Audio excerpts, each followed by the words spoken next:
Okay, it's time to start. Welcome to Module 18.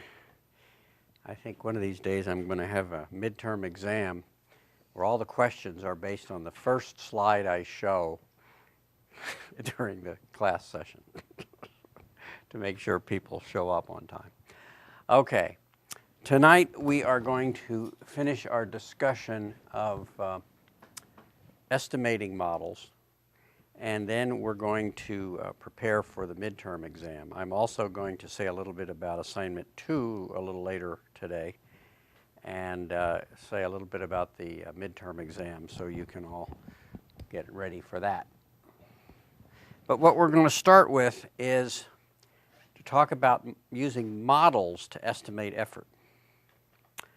We're going to talk about the whole concept of a model, and one of the most important things I hope you get out of this is to understand what models are and aren't, because the bottom line is models are simply an attempt to understand. They aren't necessarily guaranteed to be right.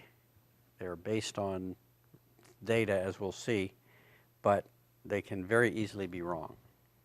We're going to talk about some simple models and some general issues about models. And then in later modules tonight, we're going to talk about other models.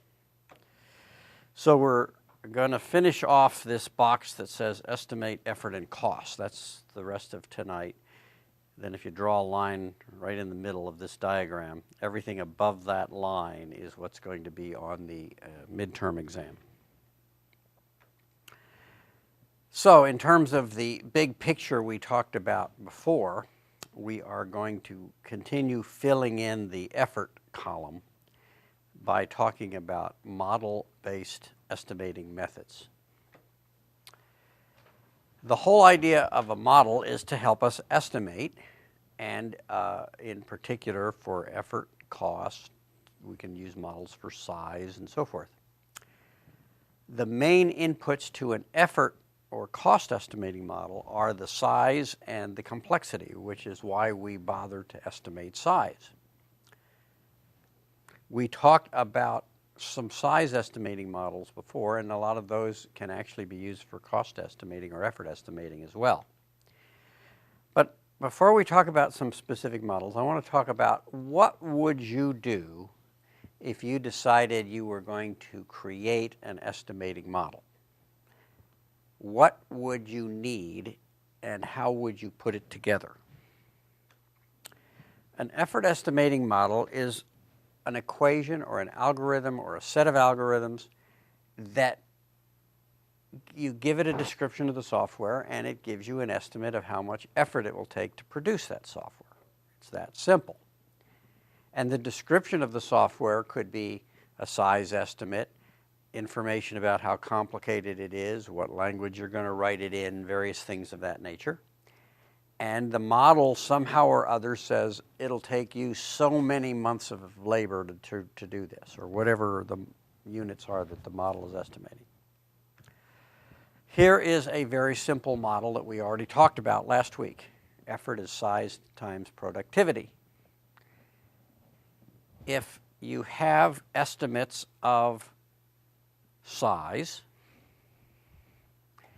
and you have collected data from previous projects on productivity, and by that I mean things like days per line of code or months per web page or whatever your units are. And you can take, let's say you're doing months per web page, and you've estimated that something is so many web pages, then you just multiply this out and get how many months it's going to take to get the work done. So, in fact, the productivity-based estimating method that we talked about before is a very simple model. The equation is simply multiply size by your productivity number. And this is what the model looks like if you graph it. It's effort is size times a constant, the constant being what your productivity is. Now, if you look at that line, you say to yourself, well, that's probably not realistic because we know that bigger projects have more overhead. So in fact, we know that this is not necessarily a very accurate model unless all our projects are in the same size range. We know that effort grows faster as size increases due to the complexity of a larger project. So the graph should curve up, something like that. This is known as diseconomy of scale. That means the bigger you are, the more it costs you per unit. And again, that's because of the complexity of what you're building. So that's what it should do. And here is an equation that produces that shape of curve. Now, if you've ever taken calculus, or at least more advanced forms of calculus, you know that there are an infinite number of curves and an infinite number of equations that can produce that curve. This happens to be one of the simpler equations to produce that curve. A and B are constants, and you can calculate A and B by doing what's called curve fitting. You just take a look at the shape of the curve and you can figure out what A and B are. Now, it turns out that this is actually a pretty good model. A lot of organizations find that this model works for them. Of course, each organization has different values for A and B, but many organizations find that once they figure out what A and B are for their organization, that this is a pretty good way to estimate their effort. On most software projects, in fact, the exponent b is greater than 1, which is what causes the curve to go up. This is called diseconomy of scale, and it represents the fact that on bigger projects you have more overhead, more communication that has to be done, more management. If you had economy of scale, b would be less than 1, and the curve would go down.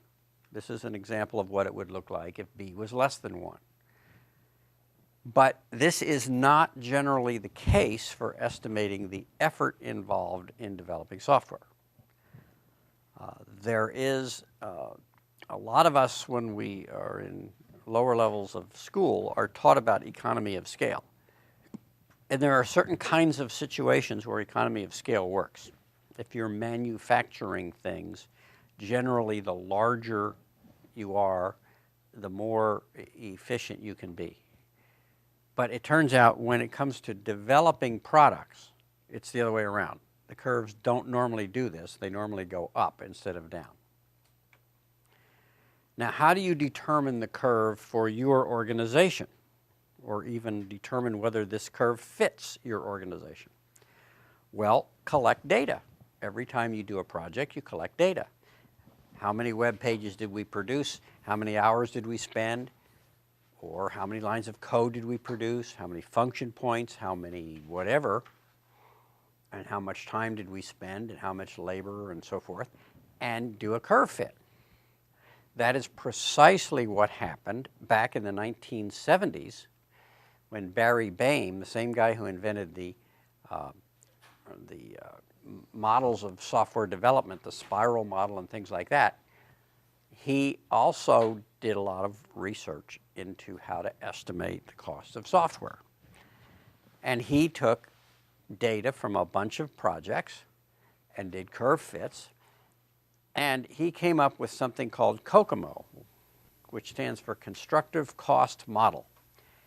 And essentially what he came up with is that equation right there. And we'll talk about that again in a minute. But the idea is, all he did was he took real projects, collected enough data from enough projects that he could look at averages and so forth and figure out what A and B are in that equation. Now, many people will say, well, COCOMO doesn't fit my kind of project. Well, it turns out that it does. It's just that you have to change A and B to fit your project. This is the interesting thing to me, is that people say, well, the A and B in COCOMO don't fit me. Well, no, but it doesn't mean the equation doesn't fit. It means you need to come up with new values for A and B. Here is the A and B that Barry Boehm came up with when he looked at, I think it was 47 projects. And he said A is 3 and B is 1.12. The size was in units of thousands of lines of code, and the effort was in staff months, assuming 19 staff days per staff month. This is called the basic COCOMO model, and he came up with it. And now many other people will tell you, well, when we try this, it doesn't fit, and I'm going to talk about that in a little bit. But this is the basic COCOMO model. Very simple equation. You do a size estimate, plug it into that equation, and you have an effort estimate. Now, it was based on these projects that Barry Boehm did when he worked for TRW Corporation back in the 1970s, which is, of course, a long time ago, 45 years ago. On a modern project, if you took 45 projects, you might end up with different values for A and B. But many people have found that the equation actually does work. You just have to come up with what A and B are. Here is an example. The blue line here represents what COCOMO predicts. That's the equation I just showed you. Let's suppose you have projects and you divide them into 3 categories: complex, typical, and internet projects. Let's say some of your projects are internet applications. And let's suppose you collected the data from a whole bunch of your projects and you graphed them, and these were the graphs. Well, if this was the case, you would say, well, the general shape of the curve is the same as what COCOMO predicts. It's just that the actual numbers are significantly different. That means the A and maybe the B are different, but the form of the equation is still accurate. So if you happen to find that this was the result of looking at a whole bunch of projects in your organization, then what you could do is say, okay, what does that mean in terms of A and B? And if you did that, that's called calibration. It's adjusting the variables, which in this case is A and B, to fit the specifics of your data. So if you take the 3 lines on this paragraph, or on this graph, we already saw the equation for the COCOMO. That's the blue line. So let's look at the other 3. The complex line, the typical line, and the internet line. Those are the 3 other lines on that graph, and those are the equations. You'll notice it's the same form of equation. It's just that the A and B are different. That's exactly how you would use COCOMO today. You would gather data from your projects in your organization, and you would say, okay, let's see how it works out in terms of the relationship between the size and the effort. And you would come up with a value of A and a value of B.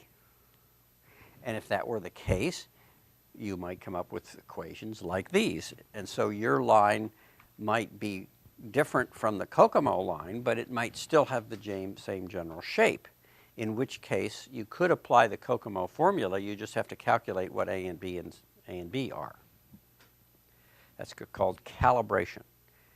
And any good estimating model will have the ability to do calibration, which means you're basically fine-tuning it to fit your situation. Now, in the late 1990s, Barry Boehm left TRW, or retired, and he went to work for the University of Southern California as a professor of software engineering. In fact, one of his students is on the faculty here at SMU. And they came up with something at that time they called COCOMO 2. And it was essentially an update of the COCOMO model to reflect the way some of the more modern software development approaches. And I think of it as taking the basic COCOMO model and adding some bells and whistles to it that enable it to be more accurate in certain situations.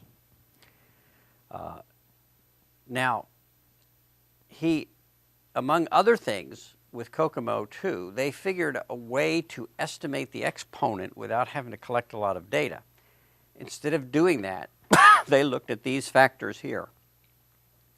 How experienced are your staff members? How flexible is your development process to deal with unexpected things like requirements that get changed and things like that? How mature is your design approach?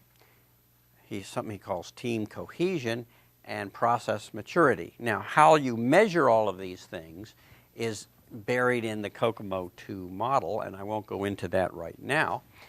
But the point is that by having that kind of information, you could estimate what the exponent B is without having to have a lot of data from other projects that you could do curve fitting.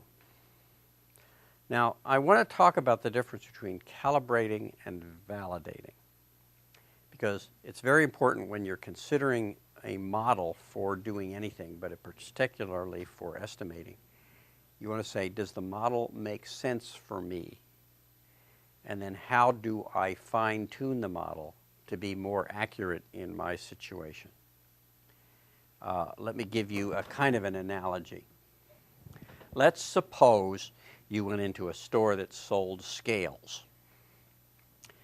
And they had one scale that was 1 square inch, and it was designed for weighing chemicals.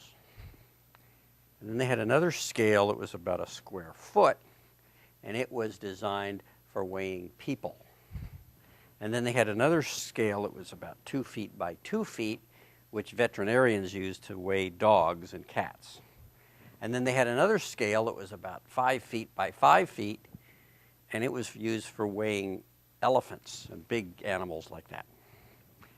Now, validation would be saying which is the right scale for me, for my purpose. Whereas calibration would be, once I get the scale that's appropriate for me, I make adjustments to make it more accurate. That's the difference between calibration and validation. Validation is picking the right one, the right approach, the right model, the right scale, and then calibration is fine-tuning. So if we think of that analogy here, validation is showing that the model is appropriate for what you want to use it for. And the way you answer that question is, does my data seem to have the same shape curve as what this model looks like? And one way you can look at that is, what is the basis for the equations? For example, what data was used to come up with the equations? What kind of software development were they measuring? That sort of thing. If yours, let's suppose we take the Kokomo model, and it was based on software written by TRW Corporation, which was High-Tech Electronics, 45 years ago. And let's say you are doing apps for iPhones. Well, then it's a totally different kind of software that you're doing. So that would say, well, maybe that model doesn't fit me as well as doing the kind of high-tech electronics that TRW used to do. And that's correct. It doesn't mean the model doesn't work for you. It means that there's some differences in the kinds of applications, so you need to further investigate to see whether the model is good for you. Basic Kokomo was based on relatively large programs using a formal waterfall type development methodology, and from programs written in the 1970s by TRW Corporation, which was doing things like satellite electronics and various other high-tech stuff. Okay. Now, you may say, well, the things I'm working on are very different from this, and therefore this model isn't necessarily going to work for me. Well, the only way to find out is to look at your actual data. For example, if I have a scale that's good for weighing elephants, it might also be good for weighing bales of hay, even though bales of hay are a lot different from elephants. So the idea is you have to say, what does my data look like? Gather data from my projects and say, what does my curve look like? Does it look the same? And then you can also look at assumptions that go into the model. For example, the COCOMO equations are based on relatively large projects. If your projects are all relatively small, then maybe it doesn't work too well for you. Now here's an example where, let's suppose all these curves are your organization's typical projects. Well, in this case, you say, well, they're very similar, and therefore, probably if I take the COCOMO equation and adjust the A and B, in other words, calibrate it, I can make it fit my projects. On the other hand, let's suppose this is what you had. Let's suppose your software had very, very different shaped curves. Then you might say, well, it looks to me like the COCOMO model isn't at all like my data, and therefore I probably don't want to use that model. I want to use a different one that's better suited to my situation. So that's what validation is all about, saying, what does my situation look like, and does this general shape of the curve fit my situation? Calibration is the fine-tuning. It's adjusting the key constants in order to make it a better fit for your situation. And you typically do this by looking at statistical analysis of your own data, looking at if, let's say, COCOMO is always 3% higher than your results, then you just subtract 3% and you're right there. That just basically means you need to change A. Calibrating is making minor adjustments from the standard model to make it fit you, based on the data that you have primarily, but also perhaps you have some unique insight. Today, many projects find that COCOMO works for them provided they have done appropriate calibration. Now I want to talk about another factor called cost drivers and a related thing called effort multipliers. In order to discuss that topic, we have to talk about what's called nominal effort. Nominal effort is what happens when we apply a model to a normal, average, typical project, a project where there's nothing unusual going on. And that's what nominal effort means. And most models are based on the idea of what does a normal project look like. But not all projects are normal. For example, you may have people on your staff who are much more experienced than average or much less experienced than average. You may have projects that are much more complex or less complex. You may have better tools or worse tools. And all of these factors can cause the cost to go up or down relative to the nominal number. So we call them cost drivers. They either drive cost up or drive cost down. Many models have additional inputs that allow you to make fine-tuning adjustments that will enable you to accommodate these kinds of cost drivers. And one of the first models to do this was a version of COCOMO that came out after the basic model called intermediate COCOMO. In intermediate COCOMO, they took the basic COCOMO and added some cost drivers. And it turns out that even models today that are relatively new use pretty much the same cost drivers because it turns out that they are sort of universal. So let's look at the COCOMO, the intermediate COCOMO cost drivers. And I've broken them down into 4 categories. The first category is cost drivers that have to do with the nature of the work you have to do. And what is common about these cost drivers is that you normally don't have much control over them. For example, how reliable does your product have to be?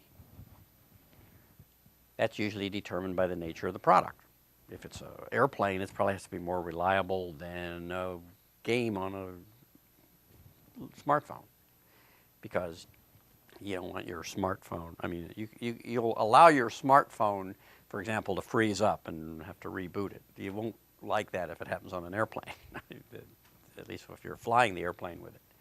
So the reliability that's required for your application is typically one of these cost drivers. And now, what are these numbers over here?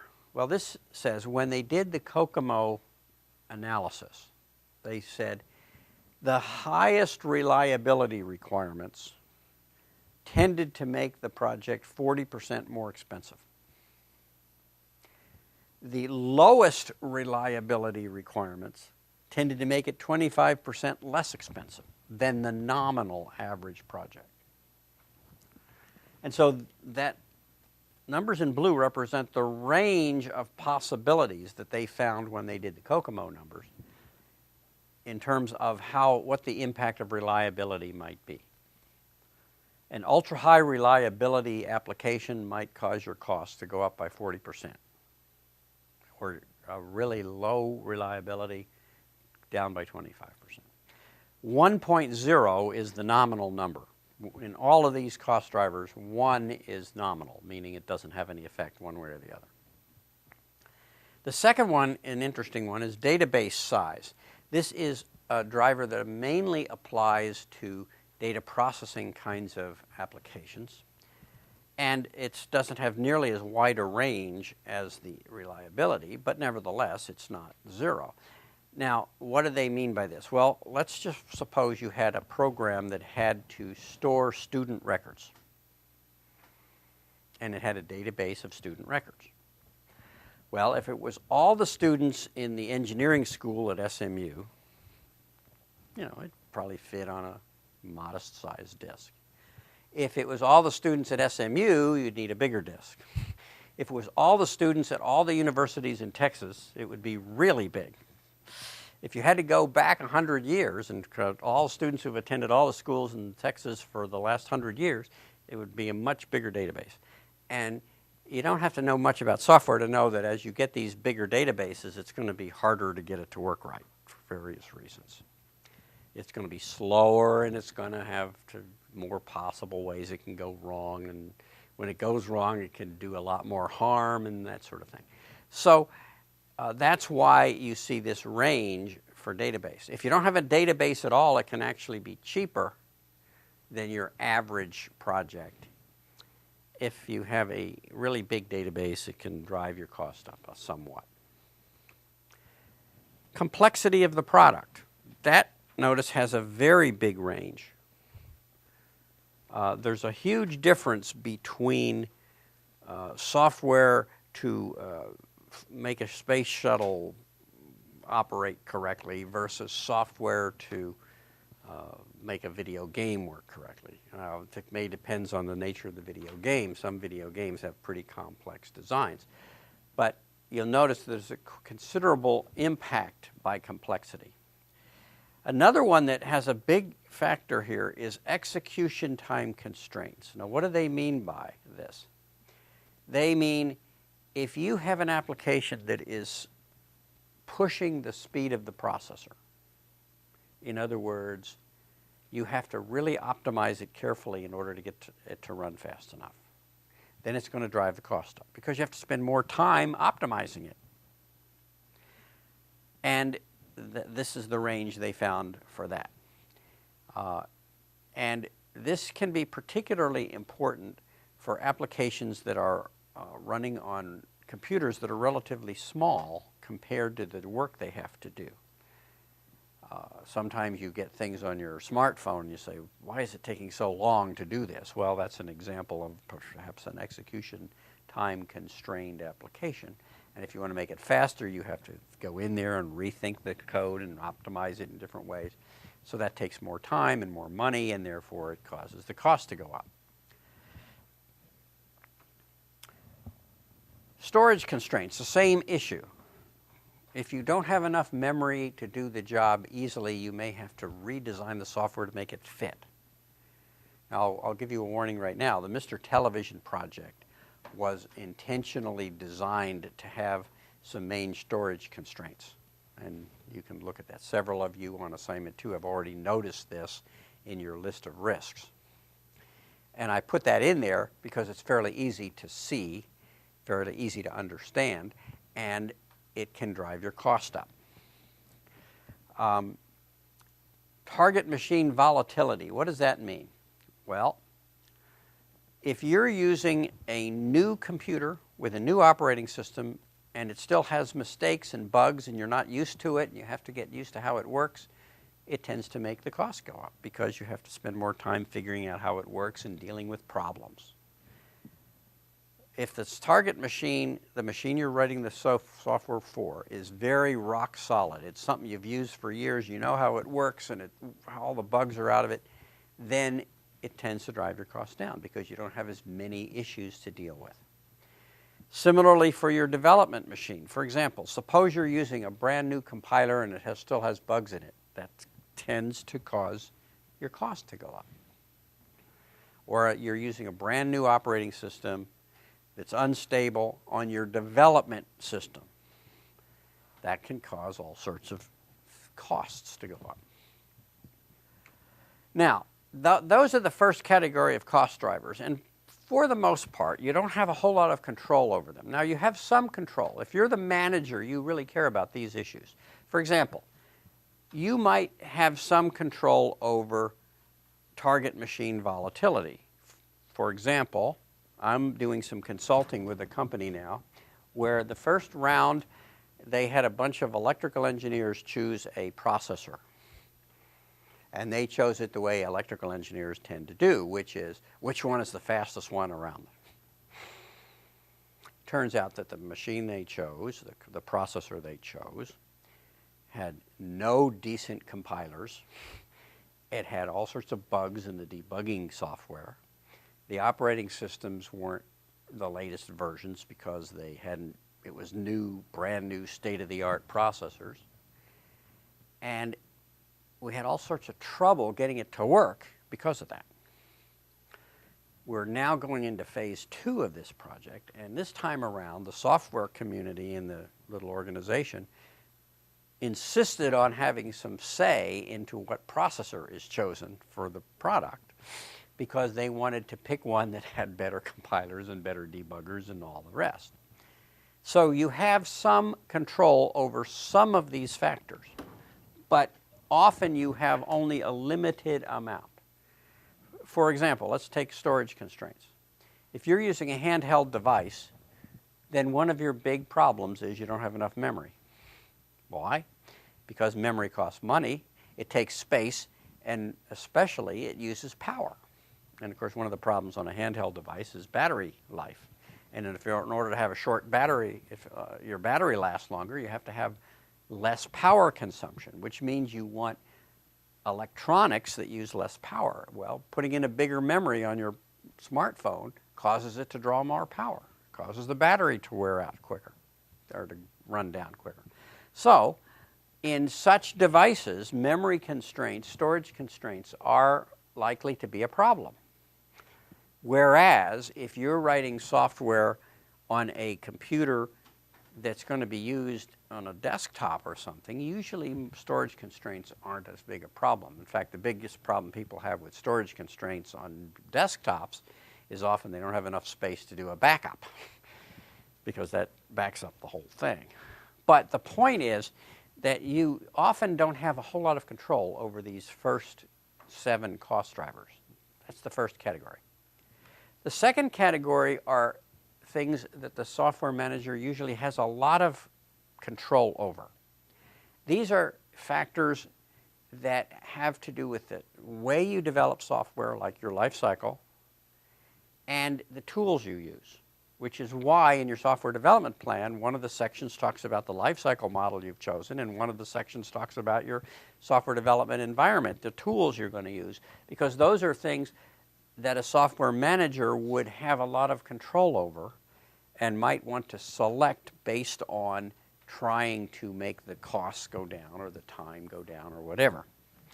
So let's take a look at some of the factors. Modern programming practices. Now that's kind of a vague definition, but there's a more precise definition in the Kokomo material. But basically it says if you're doing object-oriented design or a disciplined agile method, you're probably going to get a lower number than if you're using a not very good method or a very undisciplined method or a sloppy method. Similarly with your tools. If you have good modern tools, you're likely to have a lower cost. Notice that with these two, the smaller number is on the right. That means if your tools are better, your cost is going to go down. Schedule compression. Now this is an interesting, or schedule expansion. You'll notice in this case, it never gets below 1, but it can get significantly bigger than 1, or depending on whether your schedule gets short, which is the top number, or if the schedule gets long, which is the bottom number. You may remember there was a curve I showed a week or two ago where there's a curve, and you may recall it was a total cost versus time curve, and it went like this, and then it went up again. Well, that's exactly what these numbers are saying. The 1.23 is the number way over here, and the 1.0 is the number at the optimal point, and then the 1.10 is going back up again. So that's what those numbers represent. Now, the third category turns out to be the category that has the biggest impact overall. This is one that you have a lot of control over sometimes, if you're a manager, and that is, who are the people that are doing the work? And I've listed them in a particular order that I'll explain in a moment. The first one is, how capable are those who are analyzing the requirements and coming up with a design? That turns out to be a very big factor. The next one is the capability, the raw skill and talent of the programmers. The third one has to do with the experience of the people who analyze the problem and design the software. The fourth one is the experience of your software developers with the machine you're using, in other words, the operating system and the processor. And the fifth and final one is, how experienced are they with the language that you're using? Now, the reason I have them in this order is because if you look at the numbers in blue, you'll notice that the one at the top has the widest range of impact, and the one at the bottom has the smallest range of impact. What that says is, given a choice of a person who doesn't know the language but is very familiar with the problem and can analyze it and design for it, pick the guy who can design it, not the one who knows the language. Because it's easier to learn a new language than it is to figure out how to analyze and design a solution to a problem.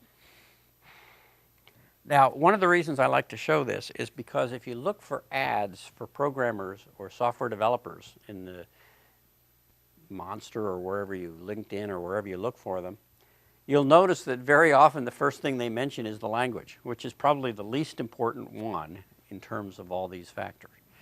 Of course, it's easy to measure whether a person knows a language. It's a lot harder to tell what their raw capability is, so maybe that's one of the reasons. But the point is, these are the factors that have been found to impact cost and the range by which it can impact the cost. Now, the fourth category is what I'm going to call the miscellaneous category. Some of these were in the original Kokomo analysis, and those are the ones that have numbers on them, like this one here. And by the way, this is based on 40-year-old data, and I think the numbers would be different if you measured them today. And that is the security, how secure you have to make the application. Some of them don't have numbers. That means they weren't in the original Kokomo analysis, but were discovered later to have significant impact. One of them is how volatile or changeable are the requirements. One of them is this one, which to what extent do you have access to data you need to access? In other words, sometimes it's there, but you can't easily access it. How could that happen? Well, suppose somebody gives you code, but you look at it and you realize it was written in Swedish, and you don't know how to understand what it's saying. That might increase your cost. Or suppose somebody has the information, but they aren't willing to give it to you. It exists, but you don't have access to it. There's all sorts of issues around that. Standards and methods that you are required to use can impact things. Physical surroundings can impact things. A project requirement that says you must design this software so we can reuse it in the future. This has nothing to do with your use of reusable code. It has to do with designing your new software to be reusable. That can drive your cost up. And anything else that in your analysis of your situation tends to drive the cost. Because, for example, we had a situation at a company I was working for once where we concluded, we called it the X factor. And when we gave presentations to management, we said, the X factor is all the factors that are unique to our company that tend to drive cost up or down. What we didn't tell our managers is that the X factor was really who is the program manager. It turned out we had data that showed certain program managers tended to drive the cost up or down. But it was sort of politically difficult for us to point that out. So we didn't. We just called it the X factor. But the point is there may be factors in your company or in your organization that drive cost up or down. Usually you sort of intuitively kind of know that. Anyway, so let's talk about how you would apply a cost driver. And what I want to talk about now is not how you apply it in the Kokomo model. I'm going to describe that in a minute.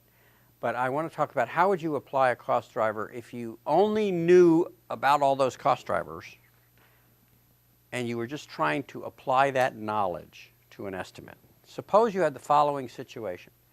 Normally, the job would take 60 staff weeks or 3 people for 20 weeks. But you've been told to do it with an inexperienced staff of 3 people. Well, you look through the cost drivers and you say, which of these cost drivers would affect me? And let's suppose you conclude, well, I need to train the new people. I need to allow them time to gain experience because I know that people's experience is one of the cost drivers. And I know about how much it might affect things. I expect them to be less productive while they're in the early getting used to it, being brought up to speed, training kind of phase of their careers. And so I might, based on my experience, I might say, okay, I need a week to train them. That's 3 staff weeks because there's 3 people and they each need a week of training. And based on my experience, I know that they're about 1/3 less productive in their first project. Let's suppose you happen to know that. Then you can calculate it all out and say it's going to take me 31 weeks for those 3 people instead of 20 weeks. It's 20 to 30, which is the 1/3 less productive, and it is the extra week for the training. So that's how I got 31 weeks. Now, I'm not saying this is a very precise estimate. What I'm saying is this is an example of how a project manager who understands something about these issues would apply this knowledge. They would say, knowing what I know, here are the cost drivers that are going to affect me. Here's how I think they're going to affect me. Here's, therefore, what I think it's going to do to my estimate.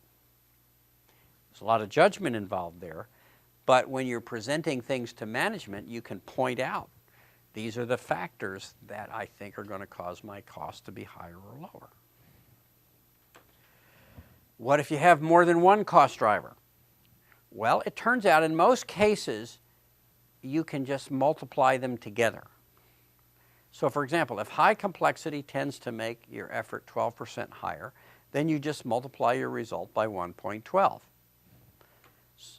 If you have more than one of these, you can just multiply them all together. So let's talk about how that works. This is getting closer to how Kokomo works. An effort multiplier is something that you multiply your effort by in response to a cost driver. So every cost driver corresponds to an effort multiplier. If the multiplier is 1, it means the cost driver does not change. It doesn't affect you, doesn't apply. If it's greater than 1, it means it increases cost. If it's less than 1, it means decreases cost. So what you do is you take your nominal number and multiply it by all the multipliers to get your net result.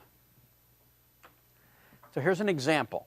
Let's suppose nominally this is a 200 staff month project.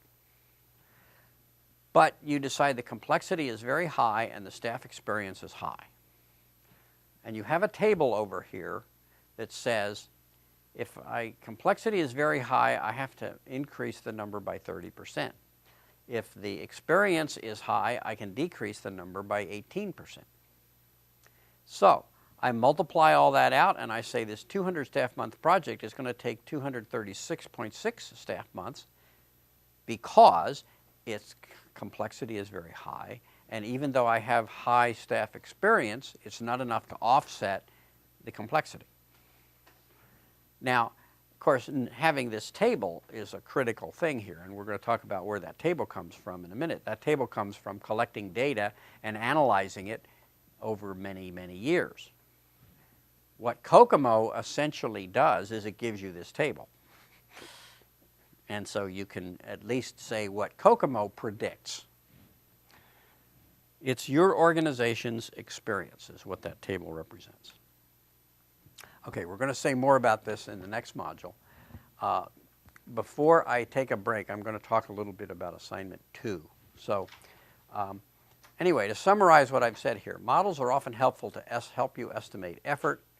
They need to be calibrated to your specific situation. And most of them have these additional cost driver type factors that enable you to do fine tuning. So that's the end of the module, so it's time now to talk about assignment 2. And then later on tonight I'm going to talk about the midterm exam. But right now I want to talk about assignment 2. Here's where I am on assignment 2. I have looked at all but I've looked at about 3/4 of them. I would have looked at all of them except that I had a virus on my computer. I don't know if it was from one of your assignment 2s, but I got a virus over the weekend and couldn't get it fixed, and therefore I couldn't get all the reviews done. But I did look at about 3/4 of them, and those of you who have had yours looked at should have them back. And the ones I didn't look at were turned in a little bit later, so I figured that was fair. But anyway, I have comments on individual ones, but I wanted to make some general comments. Just go through this very quickly. Very first comment. You see this thing here? It says, remove all red text, including this text, before you turn in your plan. There are people who didn't bother to do that, and I have all these plans with all this red text. The red text is intended for you. It's not intended for the person reading your plan. This is guidance to you. And the idea is maybe you keep a copy of this for reference purposes, but on the plan you produce, none of this red stuff should appear. So that's the first comment I want to make. Now, most people didn't have any trouble with this part, although some of them left the red text in again. Assumptions and unknowns. Most of you had a pretty good list of unknowns. And at this stage, all I expect is unknowns. If you want to put in assumptions and risks, that's okay. But at this stage, my main concern is that you think about what the unknowns are. A number of you apparently hadn't read most of the handouts because there are unknowns that are very blatant that you just simply ignored because you apparently didn't read enough to know that that was an unknown. And I tried to point some of those things out, but I tried not to give away everything, so I gave you hints sometimes. But anyway, the unknown is something you don't know that will materially affect your ability to develop the software. Some of you picked unknowns that had to do with whether the hardware will work, but that's not really what we're focusing on here. We're focusing on what you as a software manager would be responsible for, which is, can I do this software? So an unknown that might affect you is, do my programmers know enough to know how to do this kind of software? That would be pretty important, as opposed to, do I think the bus is fast enough, which is, maybe it affects you, but it's more of a hardware issue. So anyway, I look for you to have identified a lot of software-related unknowns. And again, all this red stuff should be removed by the time I see this. The product summary, for the most part, I expected you to pull this out of some of the documents you were given, and most of you did exactly that. But I do expect you to say a little more about the software than is just what was given to you, because this is a software plan. You're supposed to be thinking about it. How am I going to do this?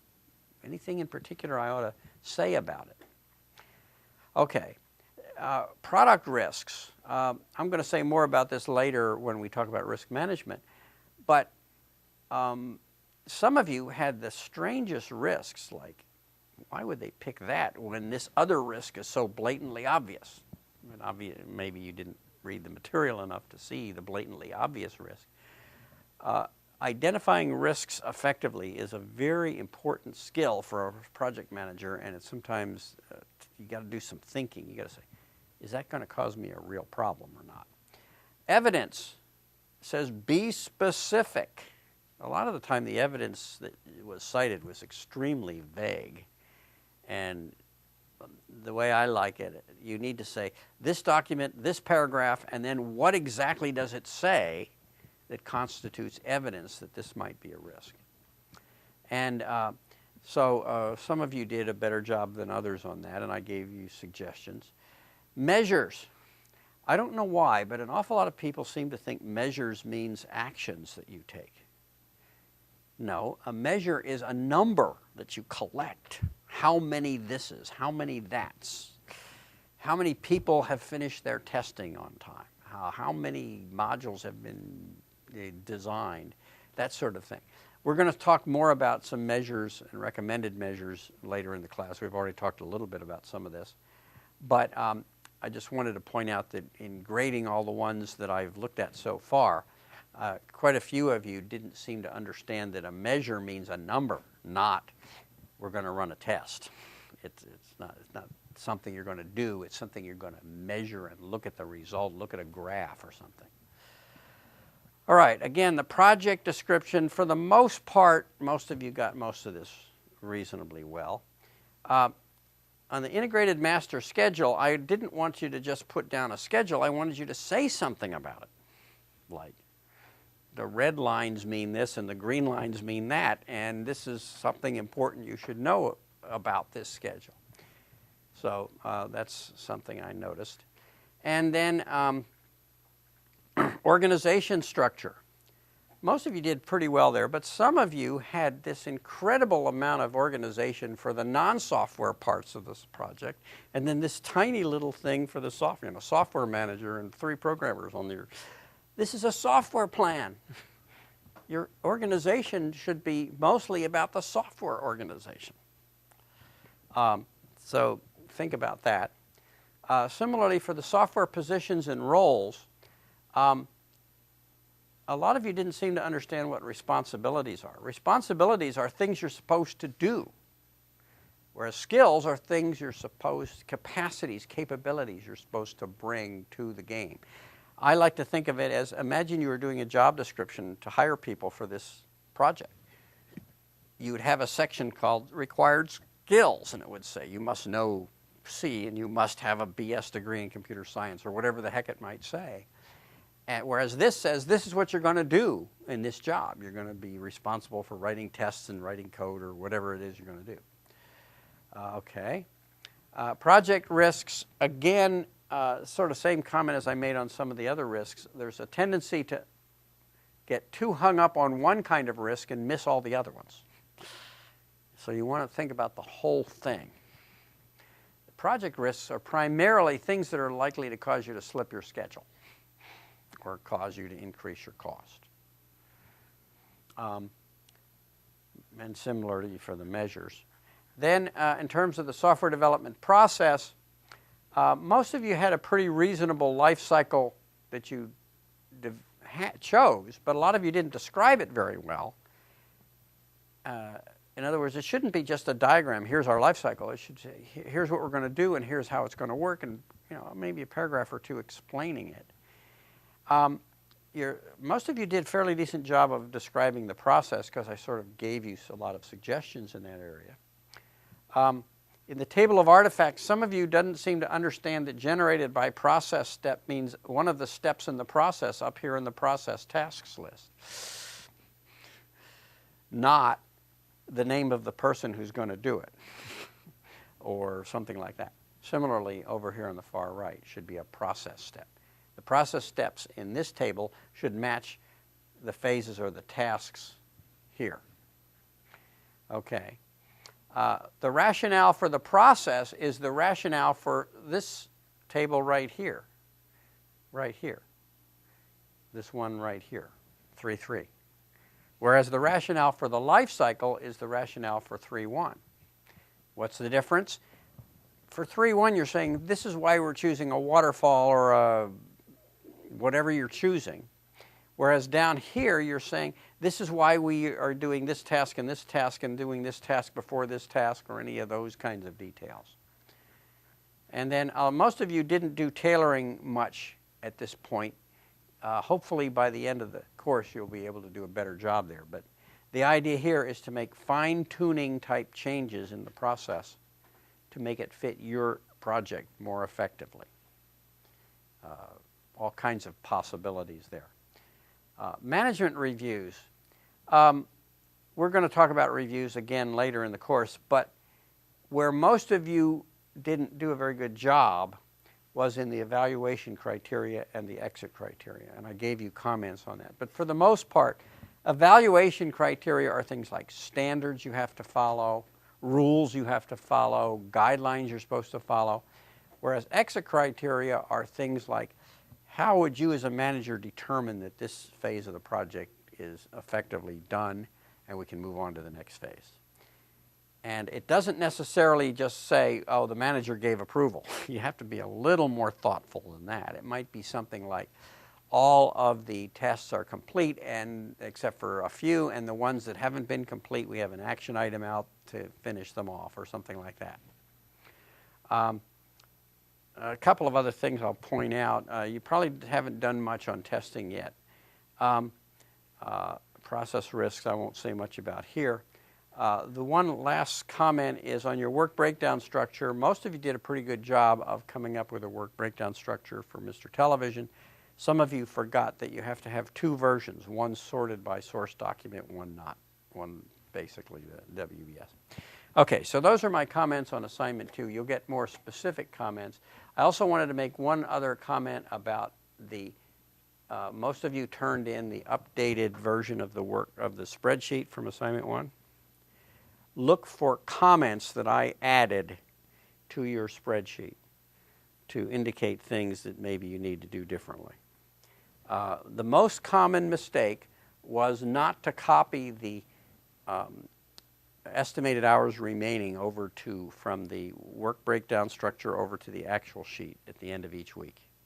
Some of you didn't do that, and that causes your burn down chart to not work. The second most common mistake is to do the wrong thing on the earned value sheet, and I put comments in there about what you're supposed to do. Okay, that's the end of that. Let's take a break. Let's make it about a 7-minute break.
Okay, I think just about everybody's back, so I think I'll start again.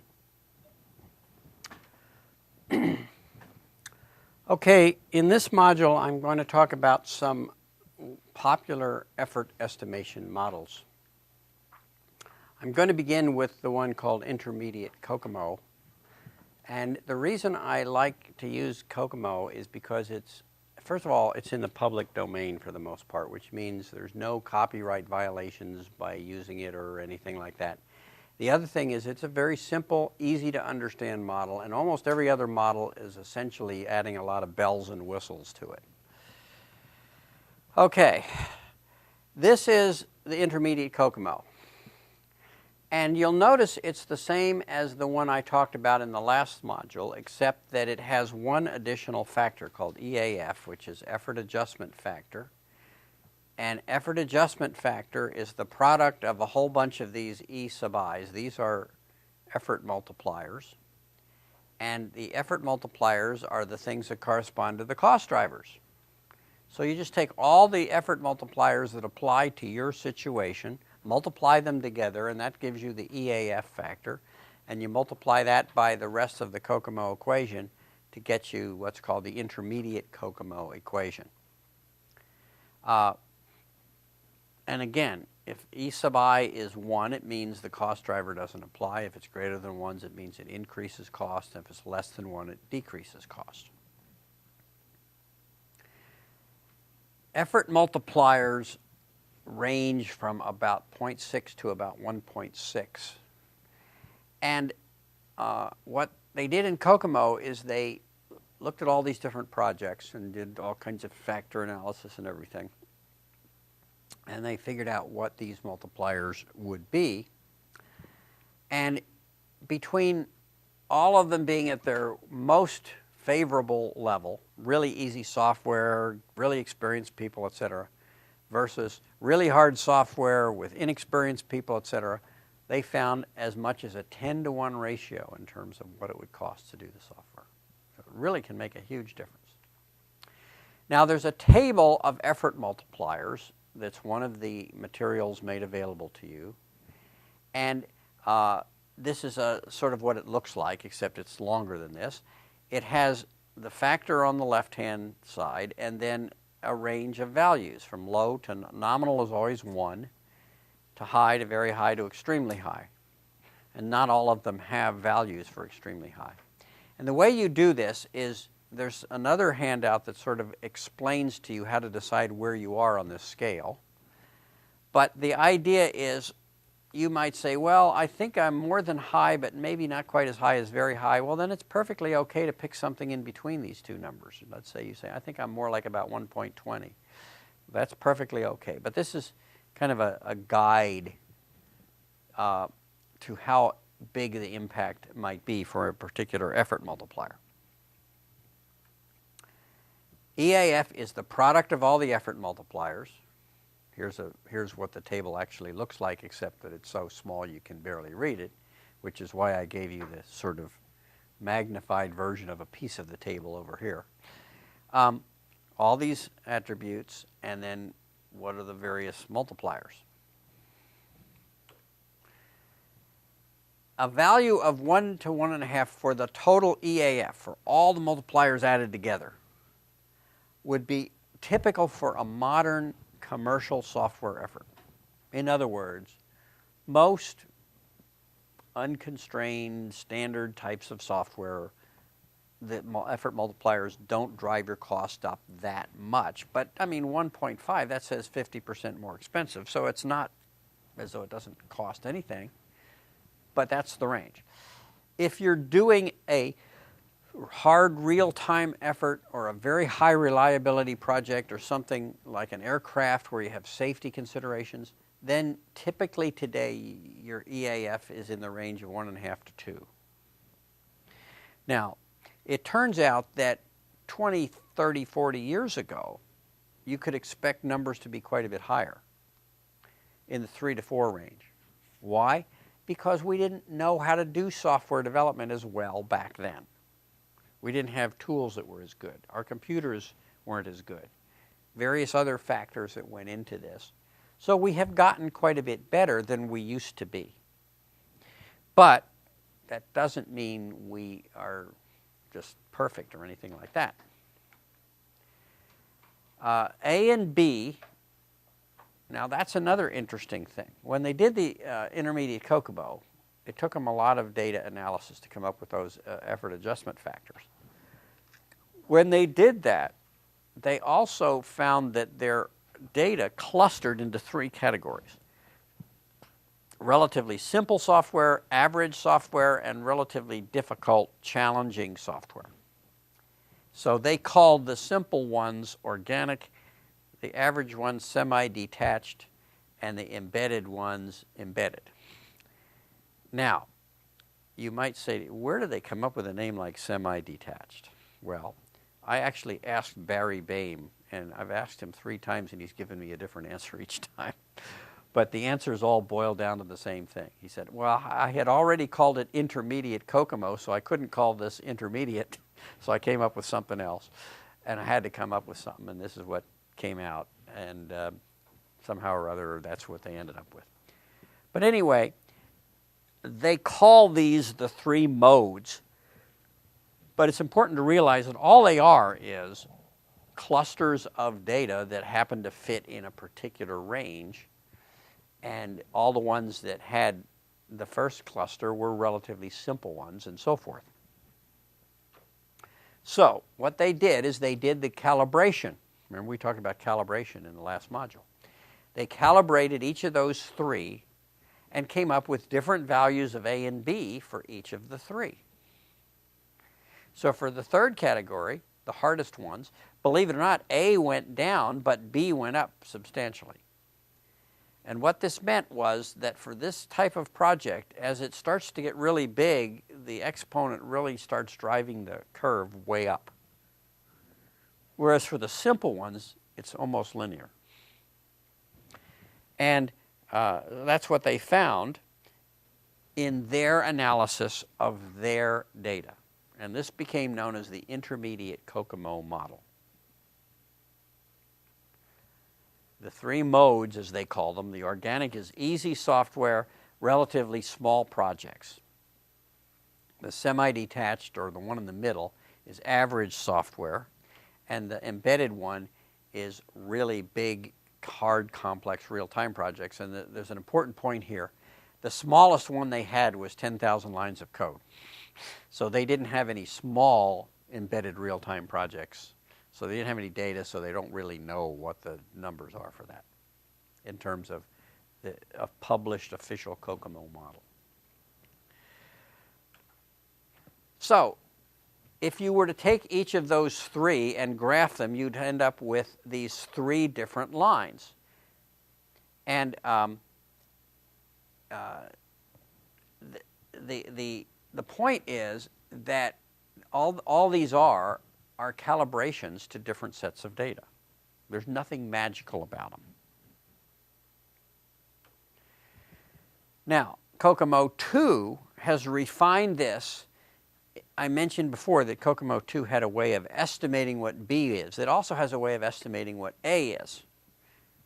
And the problem with that is that it's based on industry average data. The best way is to get your company's data and calibrate it to your company's situation. In assignment 3 and especially assignment 4, I have given you calibrated data for this fake company that exists, so you can do assignment 3 and 4 and say, well, this is our company's calibrated data and therefore blah, blah, blah. Now, there's another important point about COCOMO. When they did the COCOMO equation, they looked at the development process, and they looked at all the activities that go on in software development. And they chose these 3, software design, software coding, and software integration and test. And that is what COCOMO includes. COCOMO does not include any of these other things. Now let's take a look at what these other things are. System analysis. This is what a system engineer typically does. Analyze the problem and design a solution at the system level. like an airplane or something.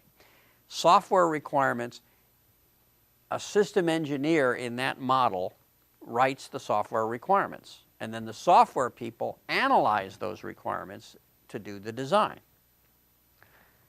Now, in some organizations, software people do the software requirements.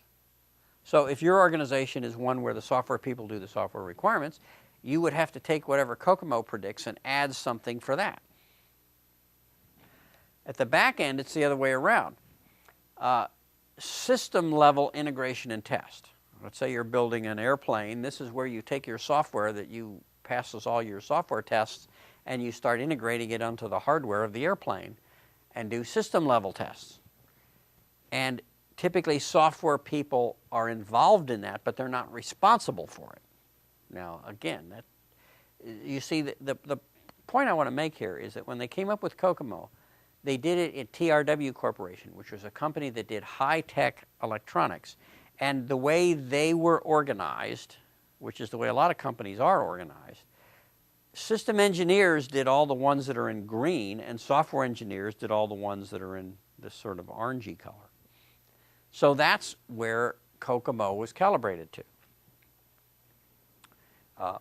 Kokomo also included a certain amount of management, configuration management, and quality assurance based on the way they did things 45 years ago.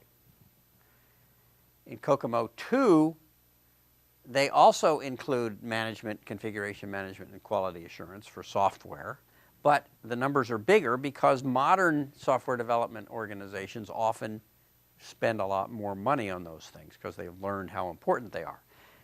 So the really important point about all this is if you're going to try to fit Kokomo to your situation, you not only have to decide whether or not you can calibrate it to your numbers, but you also have to say, am I including all the costs that I need to worry about?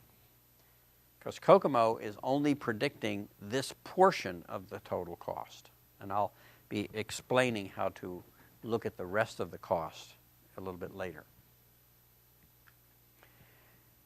So the things Kokomo does not include are system-level tasks when you are organized the way TRW Corporation was organized. Most defense contractors do things that way. Many large companies do it that way. But some companies don't do it that way. So another thing you might want to think about is when you're spending all that time doing all these things, how much of it is design, how much of it is code and test, and how much of it is integration and test? Well, when they did Kokomo, these were the numbers they found. They're ranges, but this is what they were working with. It turns out this isn't all that important to be precise about exactly where you are here in this range, but what they found was that most of the projects they measured when they did Kokomo were in this range. If you're using a newer method of developing software where the percentages are significantly different from this range, you may find that it's less accurate in terms of your estimate. Now, let's suppose you want to include requirements analysis, because of all the things Kokomo excludes, requirements analysis is probably the one thing that many software organizations do assign as a software responsibility. If you want to do that, I recommend you add 20% to whatever Kokomo says. And if you were to do that and then look at the percentages of that number, you'd end up with these percentages. Now, I'm showing you this for a very particular reason. I was in a meeting one time where I showed these numbers. And somebody in the back of the room said, "You don't know what you're talking about." And then they brought up a slide that showed those numbers. And it turns out they're the same numbers because they're a percent of a different thing. These numbers are a percent of the three orange things, whereas these numbers are a percent of the three oranges plus the software requirements. So it's a percentage of a different thing, which is why the percentage numbers are different. So that leads to what I call the Fraley percent question. Whenever you see percent, ask what is it a percent of? For example, 25% of total project effort versus 25% of technical effort, 25% of software effort, 25% of programming effort. You get a totally different number depending on which one you're talking about. And yet people frequently throw around this percentage without saying what it's a percentage of. Politicians do it all the time. 20% of voters vote for me, and they forget to say 20% of voters who happen to fit this parameter or this, that.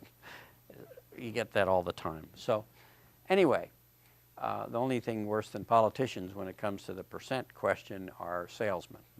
That'll tell you anything. Okay. Now what about time? Well, it turns out that's even less important for Kokomo. Whether you do things sequentially or all at the same time or in an iterative fashion, it almost makes no difference whatsoever. But for those who are concerned about it, what they have found was that in phases like analysis and design, you tend to have more time and less effort. In phases like coding and testing, you tend to have less time and more effort. In other words, if you look at the staffing on a typical project, you usually have more people involved in coding and testing than you have in design and requirements. And therefore, time-wise, you spend more time in requirements and design. Hours of labor-wise, you spend more in the coding and testing. And this is what they found with the Kokomo projects in terms of what percentage of the total labor was spent in which phases of the activity. Again, it's really not very important, but sometimes people ask about it, and this is the numbers they found. Now, one of the interesting things is that those who have tried to look at the time and what percentage of the time do you spend during design and what percentage of the time do you spend during coding and so forth, they vary dramatically from organization to organization. One of the books is in the reference list by Grady and Caswell, where they looked around Hewlett-Packard Company and looked at numbers for different parts of Hewlett-Packard. And they said different parts of Hewlett-Packard had totally different numbers when it came to how much time is spent designing versus how much time is spent testing and so forth. And these were some of the main differences. What kind of software, how tight the schedule was, organizational approaches, process differences, methods that were different. So they said you really have to measure your own organization if you care about these kinds of numbers, because you just can't take some industry average number and say that's what it should be. Measure your actual results and be sure to count overtime and everything else. One of the big mistakes companies make when it comes to measuring is they don't count overtime, and then they get misleading numbers as to how much time it takes to get something done.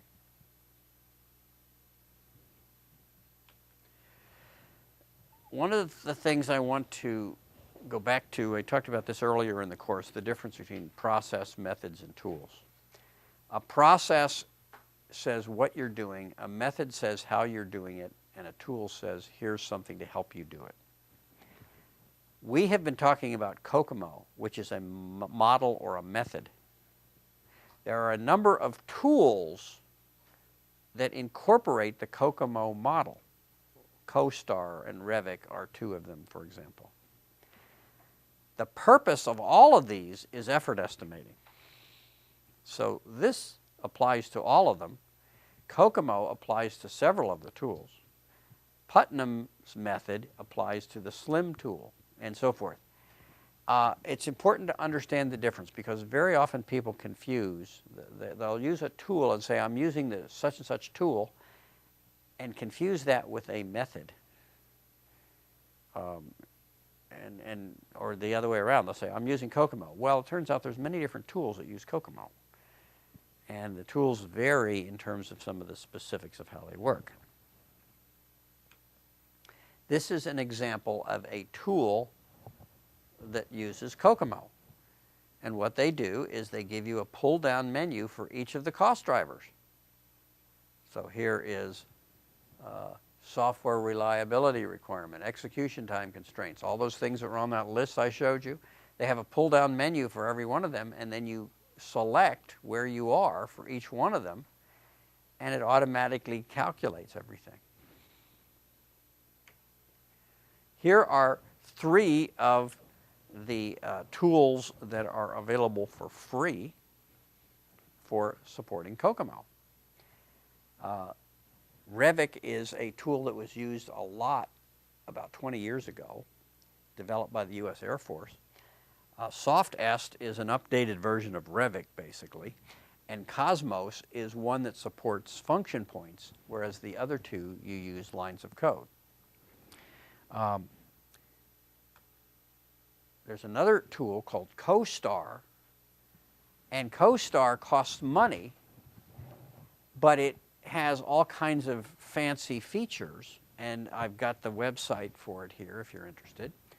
And CoStar, again, it uses Kokomo as the underlying model, but it provides all sorts of features. For example, it'll save your data and collect data from multiple projects and give you averages and do all that kind of stuff for you. Kokomo 2 is under development at the University of Southern California, and there's a website there if you're interested in going there and finding out more about it. Now let's talk about some other models besides Kokomo. So we're again in the model-based estimate, but we're going to talk about 4 more models. SLIM, COTMO, PRICE-S, and SEER-SEM. SLIM was developed by a guy named Larry Putnam many years ago, but he's still in business and he still uses a latest version of this model. And you'll notice it's a slightly more complicated model than Kokomo. Size is measured in lines of code, and effort is measured in years. And C is a constant, but he doesn't tell you what the constant is. What he does is he sells you his consulting service, and his consulting service will do all sorts of analysis of your company and tell you what C should be. That's the way he makes money. Now, why are these numbers so in terms of years? Well, the reason is because he was measuring large data processing efforts originally on mainframe systems. He's measuring the kinds of projects that take years to do. And he's also including the support and maintenance after you have the release of the product, whereas Kokomo only measures the initial development. Putnam was measuring the whole life of the project, which means the maintenance that comes after the development. And a typical data processing application might last for 20 years. Effort is the entire life cycle, but he did find that the cost of development was approximately 39% of the total. Now that's interesting if you look at it the other way. That says the cost of supporting the software after you release it is 61% of the total. That's a lot. And one of the reasons that's important is because very often if you are used to software that doesn't have a long lifetime, you don't think about that. If you have to write software for an app on a smartphone, you normally figure it'll go a couple of years and then you won't worry about it. If you have to write software that's going to be used in a NASA probe of Mars and it's going to take it 7 years to get there, that software better last a long time. If you're going to put software that's going to be put in an airplane, like a Boeing airplane or one of those airplanes are around for 40, 50 years. And you've got to write software that you can keep supporting for 40 or 50 years. That's a different kind of animal. Anyway, QSM is Putnam's company, and they of course, have all sorts of updates on this SLIM model, and a lot of it is proprietary, and that means you basically hire Putnam to come and look at your situation, and then they estimate your effort cost. COPMO is kind of the other extreme. It was developed by some professors at Purdue University, never became a commercial product, but the important thing about this model is you notice the factors in the equation. It sort of looks like the COCOMO equation, except notice the difference. There's no exponent on the size. The exponent is on how many people you have. And so what they're doing is they're acknowledging the fact that what really drives the cost to be exponential is the number of people, which makes sense because you have more communication that has to go on, more management overhead. And they actually have pretty good data to support this equation. Price S is another animal entirely. It's a very complex model, and it was based on analysis of projects that were done at RCA Corporation. The guy who developed the model turned out to be, originally it was developed for estimating hardware cost. And it was so effective that the Department of Defense told RCA, if you'll make this a product, we'll require everybody to use it. It's a long story there. This happened quite some time ago. But today, if you have any kind of an estimate for a defense-related project in the US, in Canada, in UK, and in many other countries, they will expect you to have done a price S estimate, because it is so widespread in the defense community. And the reason is because if they make everybody estimate using the same tool, then they kind of have everybody on the same playing field, and they have found that it's a relatively accurate estimate. It is now supplied by a company called Price Systems, which at one time was part of RCA, then part of GE, then part of Martin Marietta, then part of Lockheed Martin, and it eventually became its own independent company. Finally, I want to talk about CIRSEM. CIRSEM started off as a variant of COCOMO, developed by a guy named Dan Gallerath. And what it boils down to is that he went into business himself. He originally worked for, I think it was Hughes Aircraft, and then he went and formed his own company, and he's been quite successful. CIRSEM is more focused on software than on hardware, whereas Price was originally a hardware thing that was adapted for software. But Gallerath's tool is very powerful. It enables you to collect data from multiple projects and do all the predictions and averages and all the stuff I've talked about calibrating and all. It does all that for you. So it's really very powerful. Of course, you've got to pay for it. And here's some information about CIRSEM. Now, before I finish this module, I want to talk a little bit about estimating a maintenance project. Usually this is done in what's called a bottom-up manner. In other words, if all you have to do is maintenance, the way you normally do it is you, based on some information you have, you say either we're expecting this many changes per month and we're going to spend this much money per average change to do the fixing. Sometimes you do it in terms of we're going to have so many people and they're going to be in charge of maintenance and they do whatever they can. And so it just becomes how many people times what do you pay them. The point is you don't tend to use the kinds of models we've been talking about for estimating maintenance. And part of the reason for that is that different kinds of software are so dramatically different in terms of their maintenance cost. Now, most of the methods we've talked about tonight are based on size. In other words, the most important input is your estimate of the size. But what if you haven't designed the software yet? How do you know what the size is? There's a lot of guesswork. In fact, I can tell you right now that most of you are going to guess wrong with assignment 3. And when you get to assignment 4, it tells you what number to use if your assignment 3 number is not significant, it's not in the right range.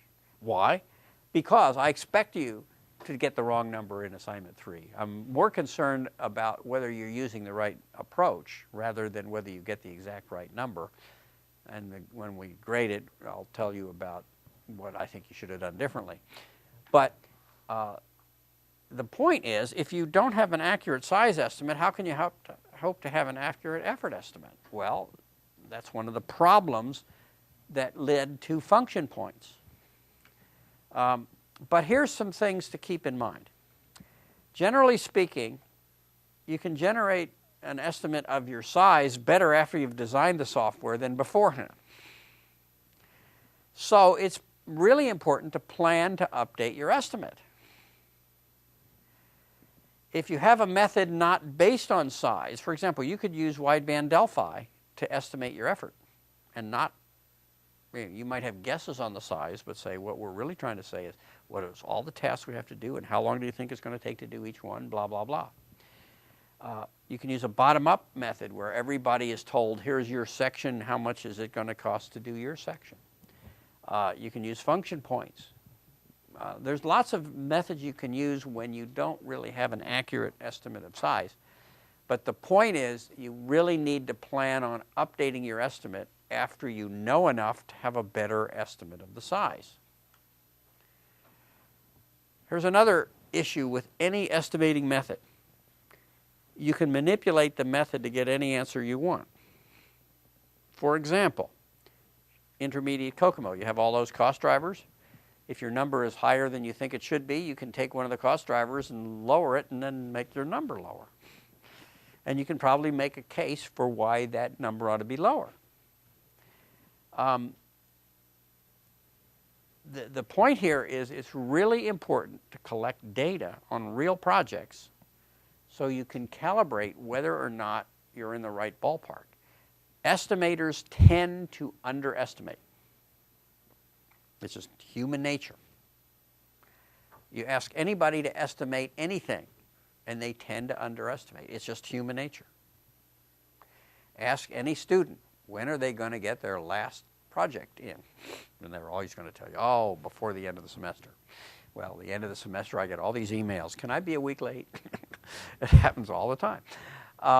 Now, the point is, it's just human nature to underestimate. And that's why data helps you, because data helps you sort of correct for that. It's important to track what you're actually experiencing against your estimate, and if your actual experience says the estimate is too low, you have to have an updated estimate.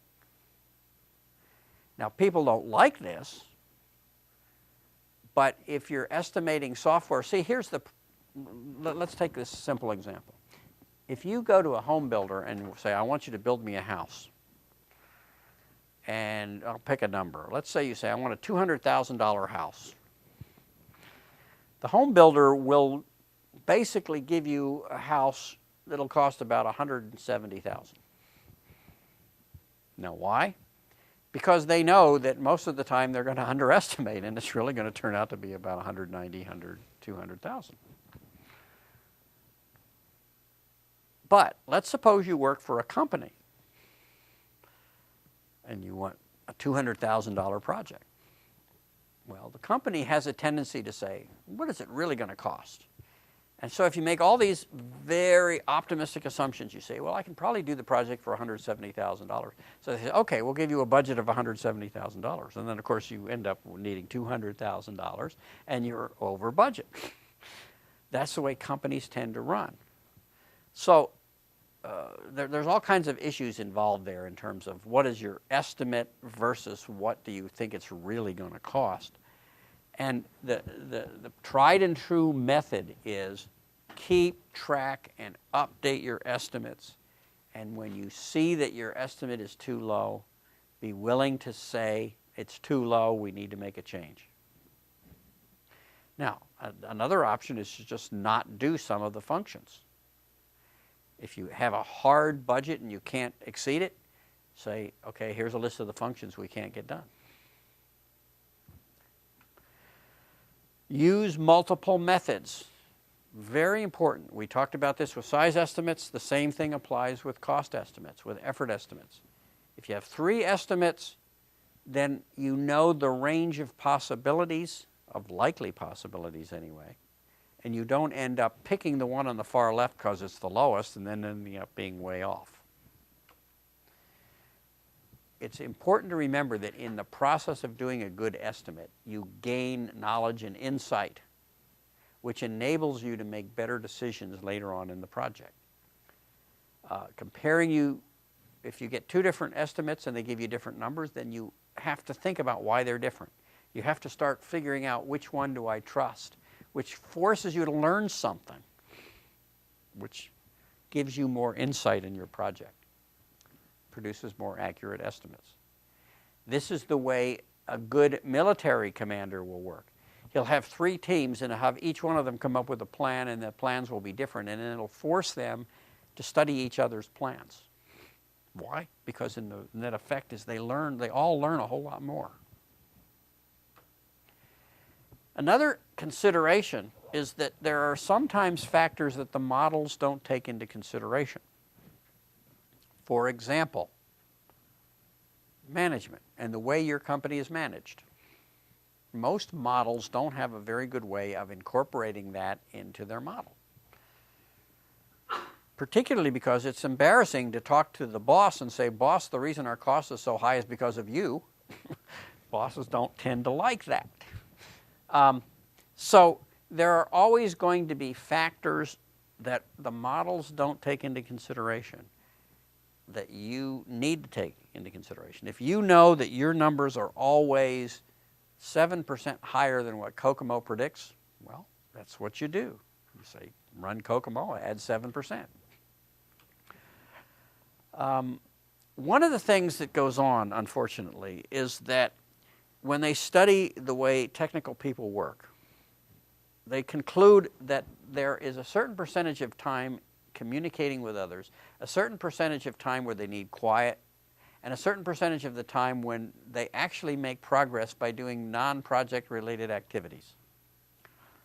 For example, there was an experiment where they wouldn't allow people to take lunches in the cafeteria. It reduced their productivity. Why? They found out that during the cafeteria lunches, they would have discussions with people from other parts of the project and learn things that would help them do a better job, even though technically it was lunchtime. And so the reason I bring this slide up is that, unfortunately, too often you get an efficiency expert who doesn't know what they're doing, and they'll say, "Oh, well, we know that verbal communication is important for software people, so we'll put them 4 to a cubicle in a big room."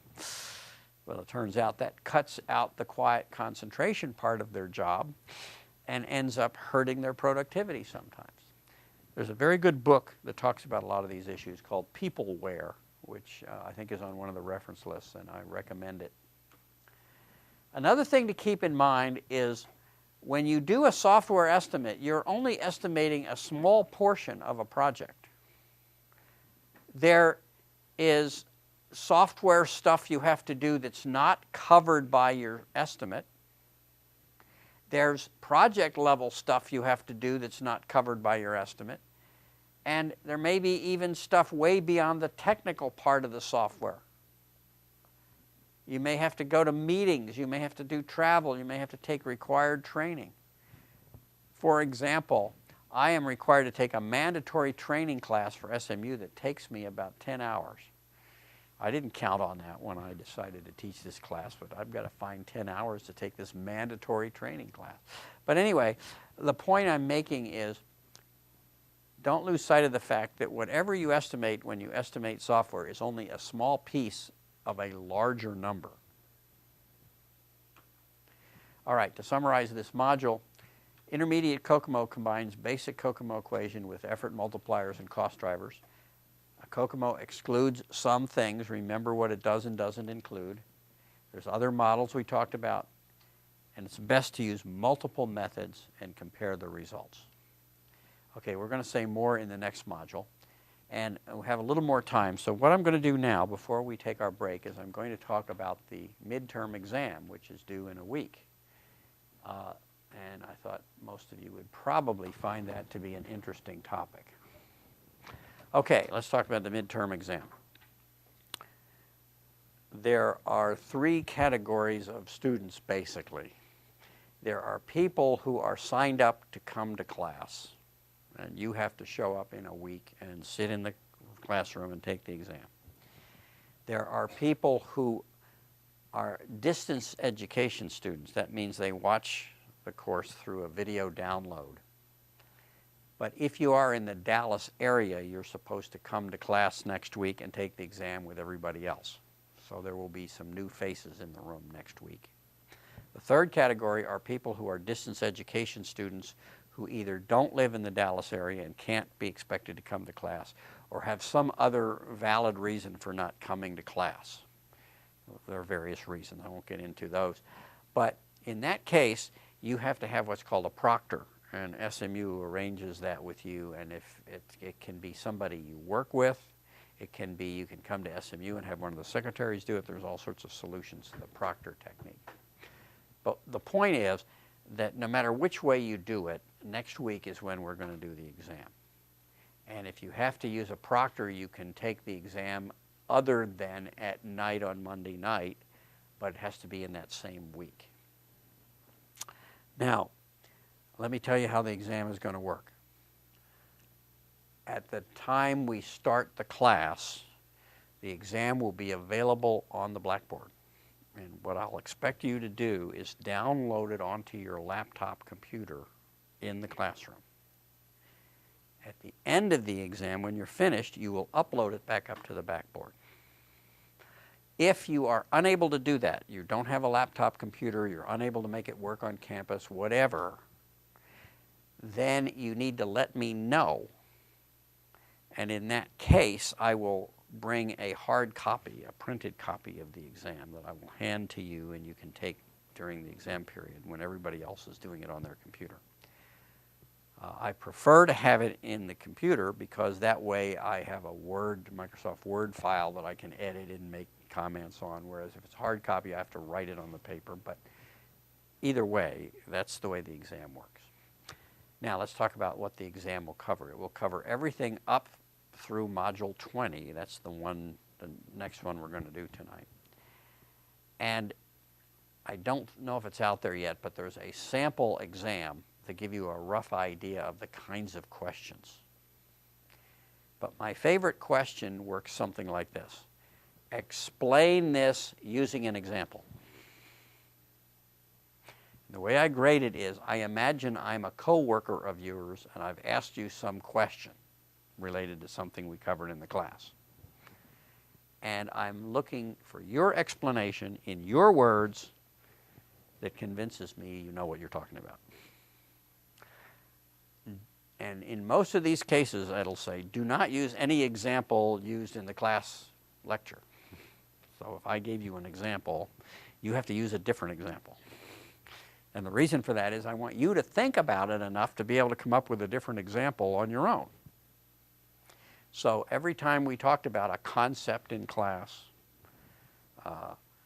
anytime we talked about, remember we talked about things early in the class about why software,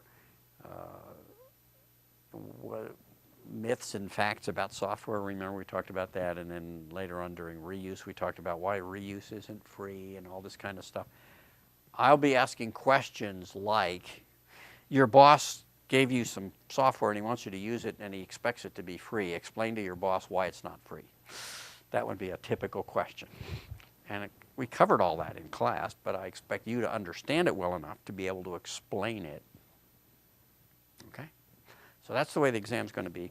Like I said, I'm going to put a sample exam out there if it's not already out there, just to give you a rough idea of what to expect. The sample exam is taken from a few years ago and has some questions on it that aren't relevant to this class because I taught some topics then that I don't teach now. And so if you see a topic that we didn't cover, that'll be why. But anyway, if you have questions about the exam between now and next week, just send me an email to the course email address and I'll try to help you out. And generally speaking, when you ask that kind of a question, I try to answer it in such a way that I can send it to the whole class. Okay? All right, that's what I have to say about the midterm exam. And now we're going to take a break for 10 minutes, and I'll see you all in 10 minutes.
A few people who haven't finished yet and are saying, I'm never going to get this exam done in time. But anyway, let's take this and then do this. Okay, we're going to now finish our discussion of effort estimation models.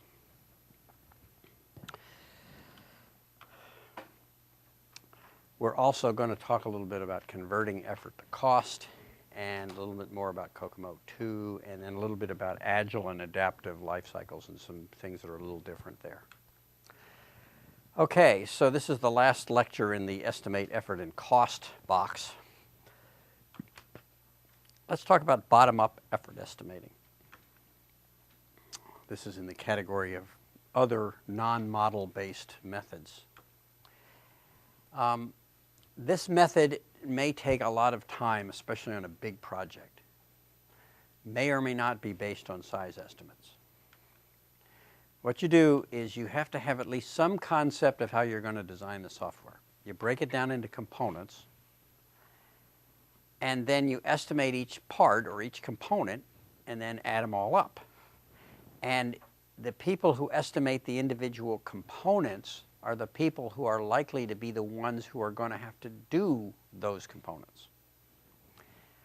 If you don't know how you're going to design it, you come up with a conceivable design on the theory that different designs aren't going to be that different in terms of how much it costs to do them. Now that may be wrong, but that's the idea, bottom up. So let's say you're going to write a compiler for C, and you decide this is your work breakdown structure, and you have broken it down into these pieces down here on the bottom, and you've assigned people to work on the specific pieces. So you ask Sally to estimate this part and Bert to estimate this part, and so forth and so on. And when they do, you add them up, and then you have an estimate for this part, and similarly for the other parts, and you keep going till you get the whole thing. That's bottom-up estimating. It requires you to have designed it well enough that you can break it down into parts, and it requires all the people responsible for doing the work to have been identified and then to estimate the parts. If it's a big project with 10,000 parts, it's a lot of work. If it's a small project, this is usually a lot more feasible. So you estimate, add the numbers together, et cetera, et cetera. You can do the same sort of thing for an object-oriented design if you know what the design is, you know what the classes are, you know what the objects are, and so forth. The benefit is that each part of the project is estimated by somebody who knows that part, because they're the ones who are going to have to do it. They tend to buy into the estimate because it's their own estimate. It's been shown that psychologically, if you tell somebody, do this and it should take you 10 hours, they'll take longer. If you tell somebody, estimate how long it'll take, and they estimate it'll take 10 hours, they usually find a way to get it done in less time because it's their estimate. They have more buy-in to it. And it's, of course, easy to compare the actual results with the estimates because you've already got it all estimated at a fairly detailed level. So that's bottom-up estimating. I just wanted to throw that in because it's feasible, particularly for smaller projects. Let's take a look now at what I call the final effort estimate. Typically what you have is several different methods you've tried, and they come up with different numbers, and you have to decide either to stop and use what you have or to revise some of your estimates. So in this example here, you might say, based on these numbers, I have more faith in this bottom-up estimate than I do in any of these others, so I'm going to use that estimate.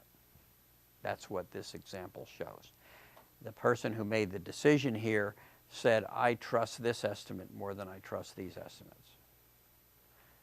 Another option at this point is to say, these are different enough that I'm going to try to understand why is Kokomo so much bigger than these other ones.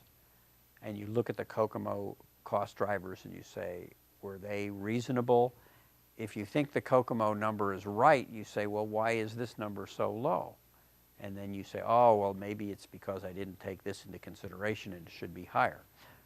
Or the work can work the other way. You think this one's too high and you make some adjustments to make it lower. You're going to get a chance to do a little of that in assignment 4, although you don't need to worry about assignment 4 till after the midterm. But the point is that you don't want to just take one method, come up with a number, and go with it. You want to take multiple methods, look at what they tell you, and often what they tell you is that you need to study the issue more because there's something that doesn't add up. The numbers aren't close enough. You need to rethink this. Now let's talk about estimating cost. When you've estimated size and effort, you can convert that to dollars in a fairly straightforward way. You know how much people get paid, you know how many hours they're going to have to work, you can kind of calculate things out. But you also have to look at other things that you haven't estimated yet that are going to cost additional money. Some of these things you can estimate as a percent of whatever your number is on the top. For example, management costs are usually directly related to how big your project is, how many people you need, and that comes out of the stuff you do up in the top here. Training costs typically are directly related to the number of people you have, so you can make that a percentage, so much per person or whatever. Facilities very often is a function of how many people you have. So knowing how many people you're going to need drives a lot of these costs down here. Some of them, however, are not like that. Travel costs may just depend on what kind of travel requirements you have, and that may depend on other factors besides how many people you have. So the idea is you usually estimate all the stuff on the top first, and then start estimating the stuff on the bottom. Other things you might want to take into consideration. Overhead rates.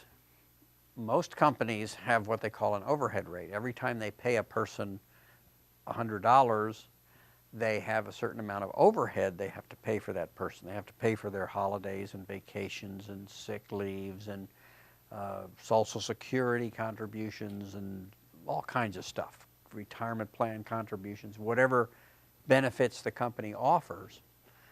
And that translates into overhead, and usually that translates into a fixed rate that they add to whatever they pay the people.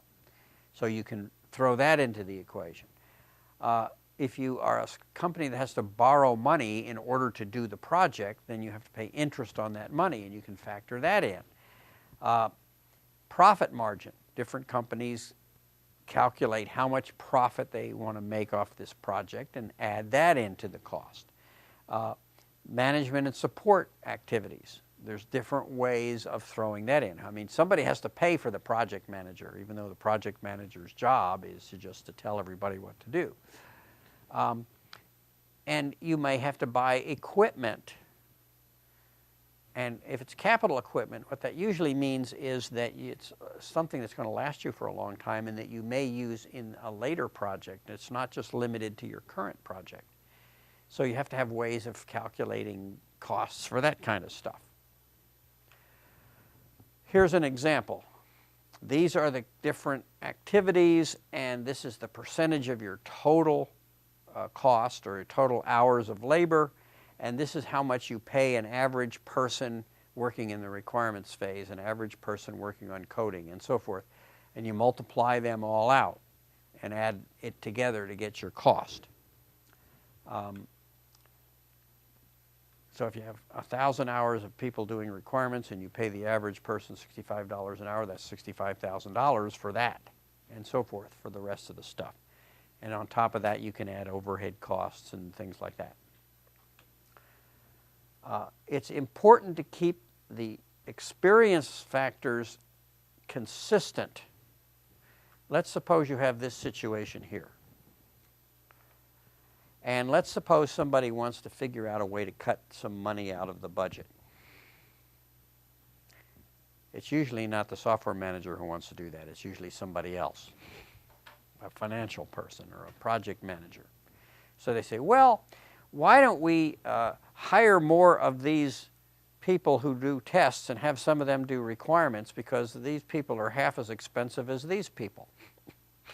Well, you know that having these people work on requirements is going to produce a much poorer quality requirements. And if you go back to the Kokomo adjustment factors, remember one of them is experience and all that kind of stuff. You need to be able to say, well, if you add more people to here that are paid $30 an hour, then I have to change the numbers in my Kokomo calculation, and that's going to cause my number of hours to go up, and therefore it's actually going to cost you more money.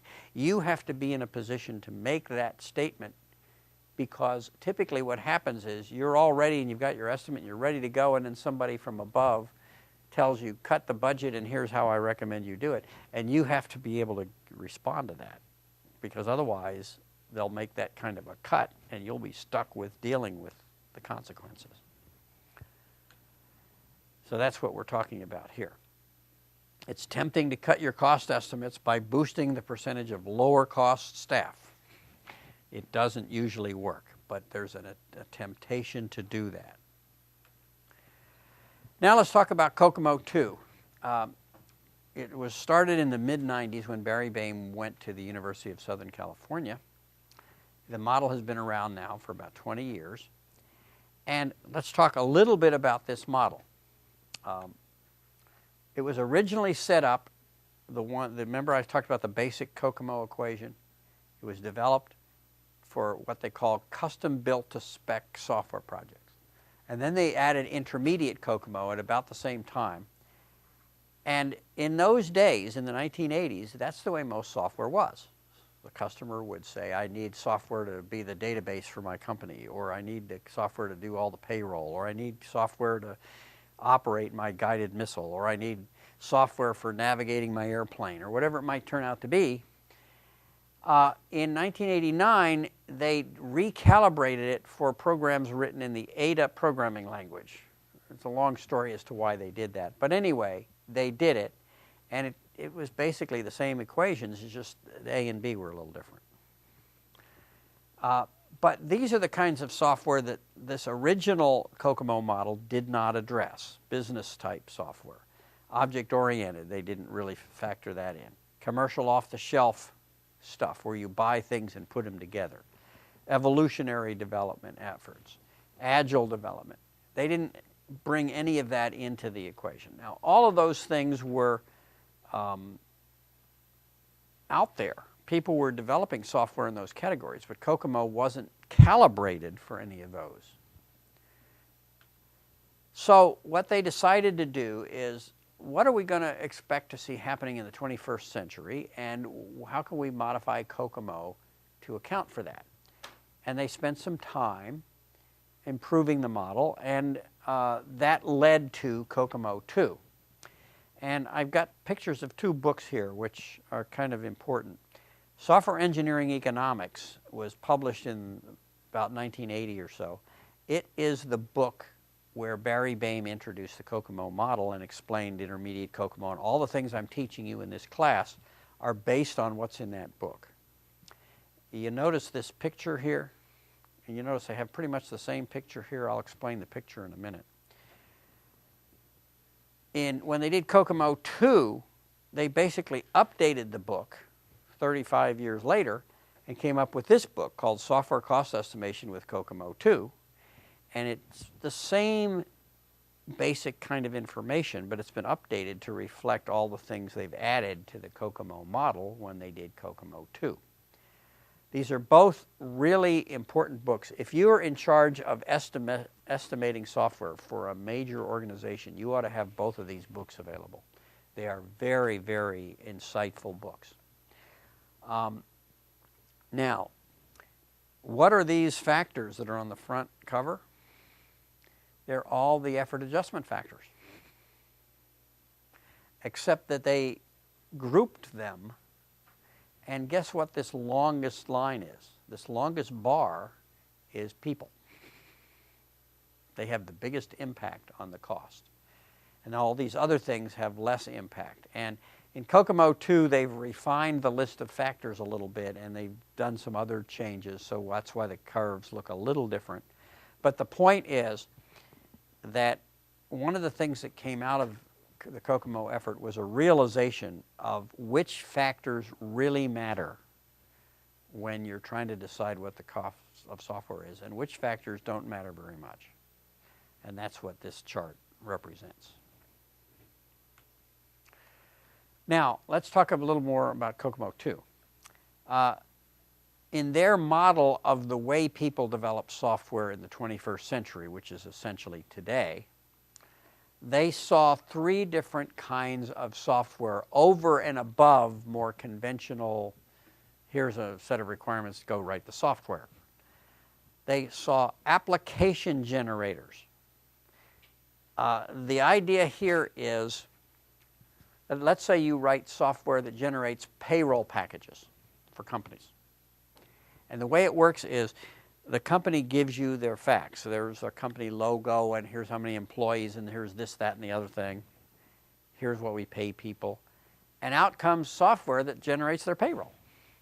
Now, anybody who's ever tried to write software to generate payrolls knows that it's a big deal effort. It's a lot of work, and it's easy to make mistakes. So these companies write packages that will generate you a payroll system. And you pay for it, but it's a lot less money than writing your own payroll system. And there are certain applications where that works because there's enough similarity that they can do that. And so that's one category of software development that you run into today. Another category is what they call application composition. This is actually the way we do most stuff on the web today. You take GUI builders and database systems and various things, sometimes called middleware, and you just glue them together.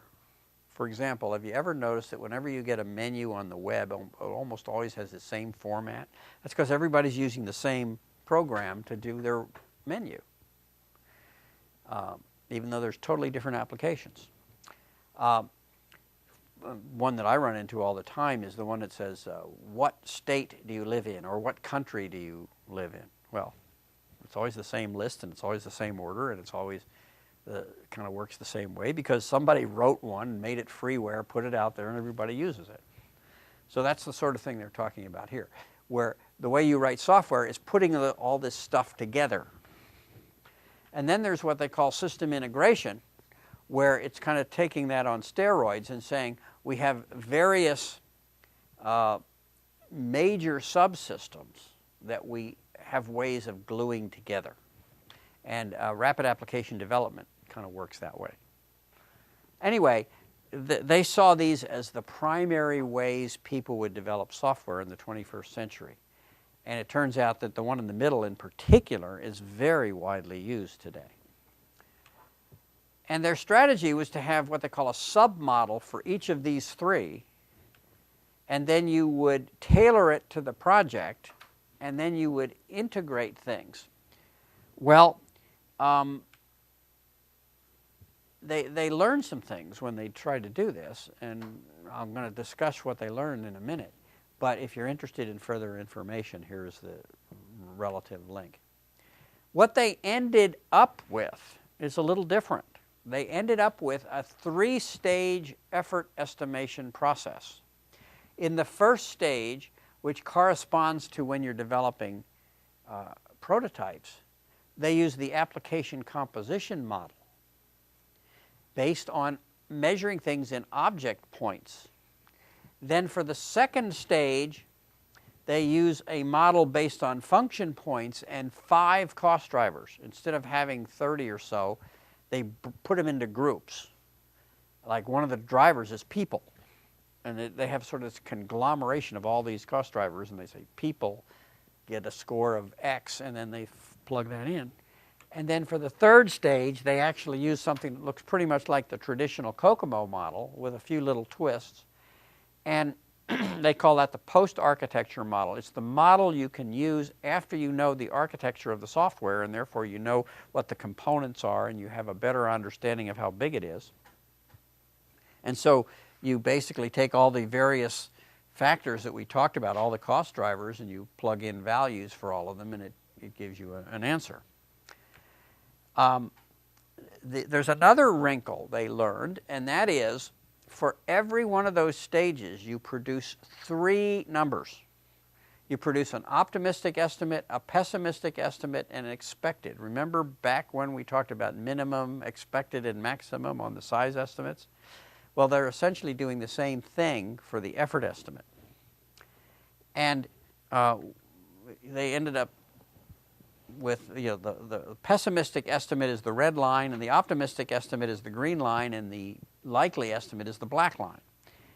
And the idea is, when you're in the feasibility phase or the planning phase of a project, you don't know much, and so you use this application composition model, which is a very simple model, and it gives you a minimum, maximum, and average or expected number that are very far apart.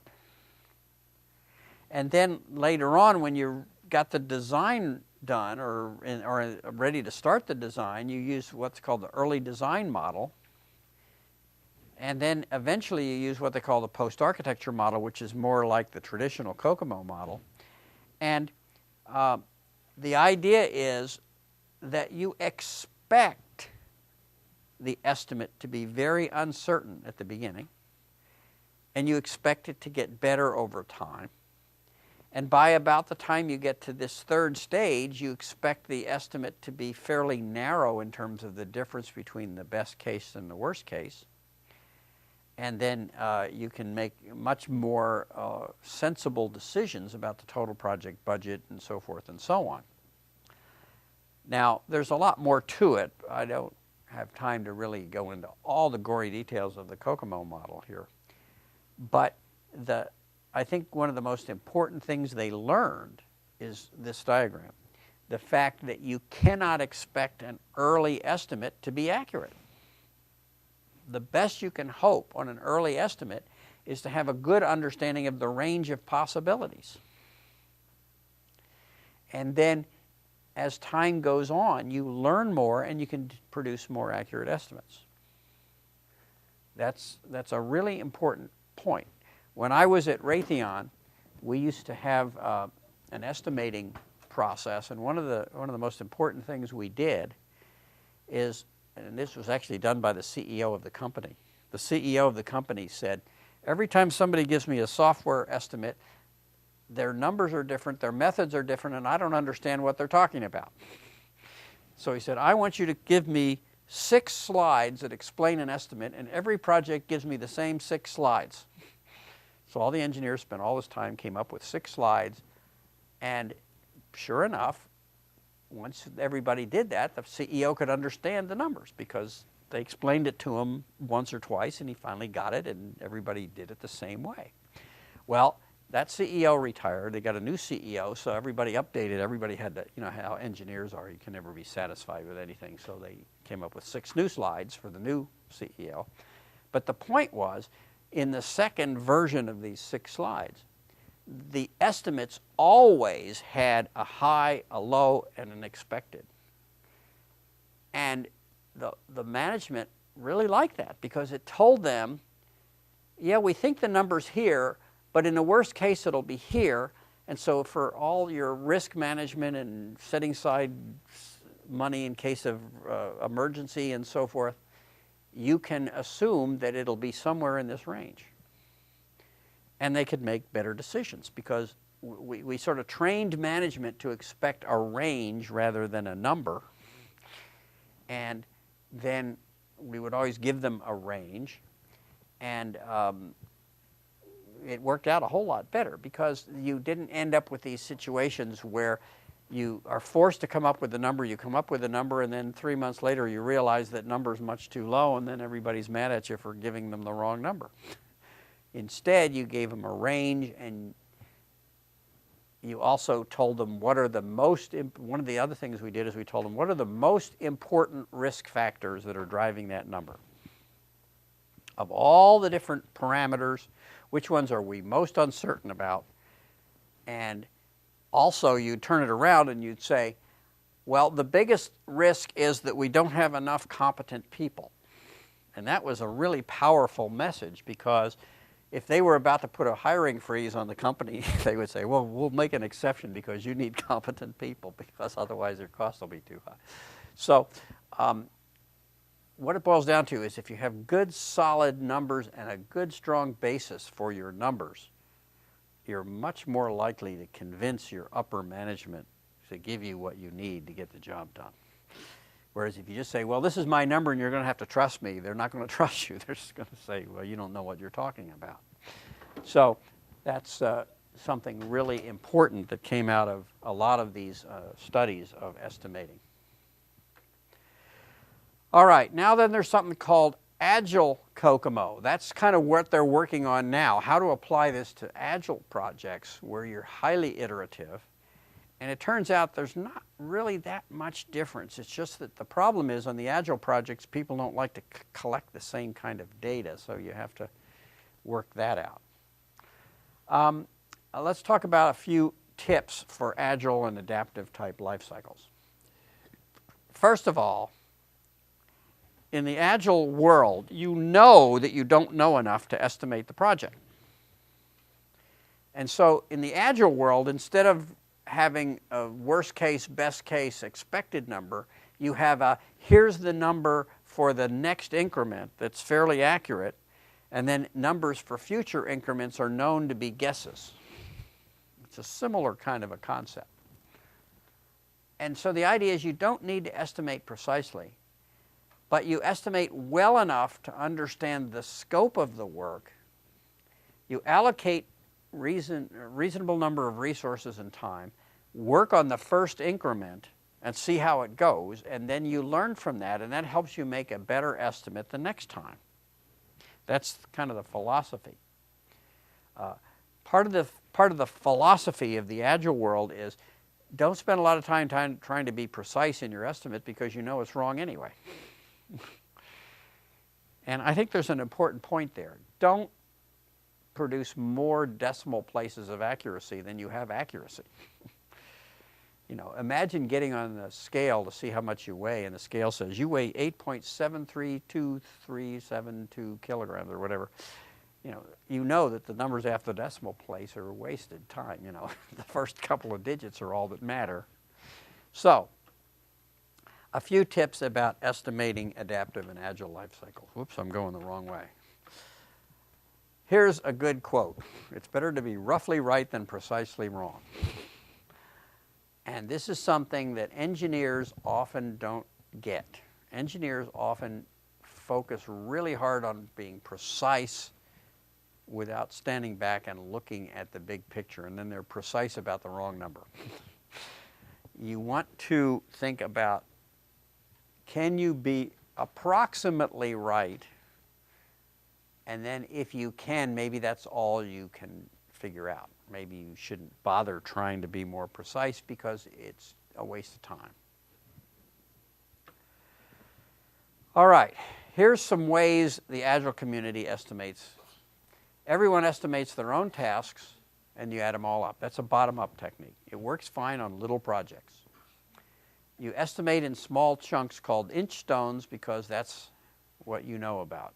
It's kind of like looking at the lowest levels of your work breakdown structure, but only for the parts you're about to work on. Estimate frequently. Update the estimates frequently because you get feedback, you get insights. Estimate backs based on facts. Part of the technique for Agile development and estimating is every time you go through a cycle, you learn from that cycle and do a better job of estimating the next time. You prioritize your requirements. If you run out of time, you will have finished the important ones, and the unimportant ones you'll move to the next phase. Break all functions into tasks that can be done in 2 weeks or less. The whole idea is break them into small pieces. I did not have any issue with that this year, but in a previous year when I taught this course, one of the students on their personal work breakdown structure had something like assignment for 32 days or something like that, or whatever their number was. They didn't break it down at all, and that really wasn't a very useful estimate. Always estimate from the beginning. don't start with the previous estimate. In other words, when you're doing this incremental estimating, always start from zero and estimate the whole thing. Don't assume your previous estimate. And the reason is they want you to kind of clear your head and rethink the whole process each time. Now, one of the things they do in Agile development is what's called user stories rather than requirements. A user story is essentially the way the user sees a required capability or function.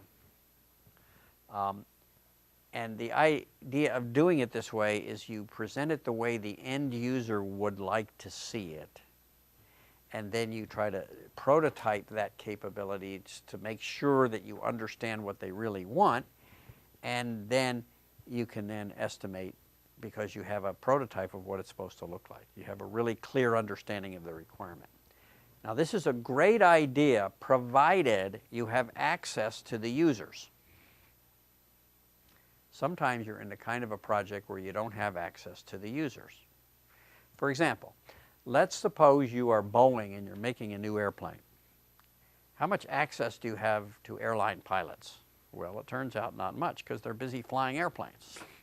Maybe you have one or two that you can consult with, but you may not have instant access to the same pilot every day because the pilot is busy flying his airplane.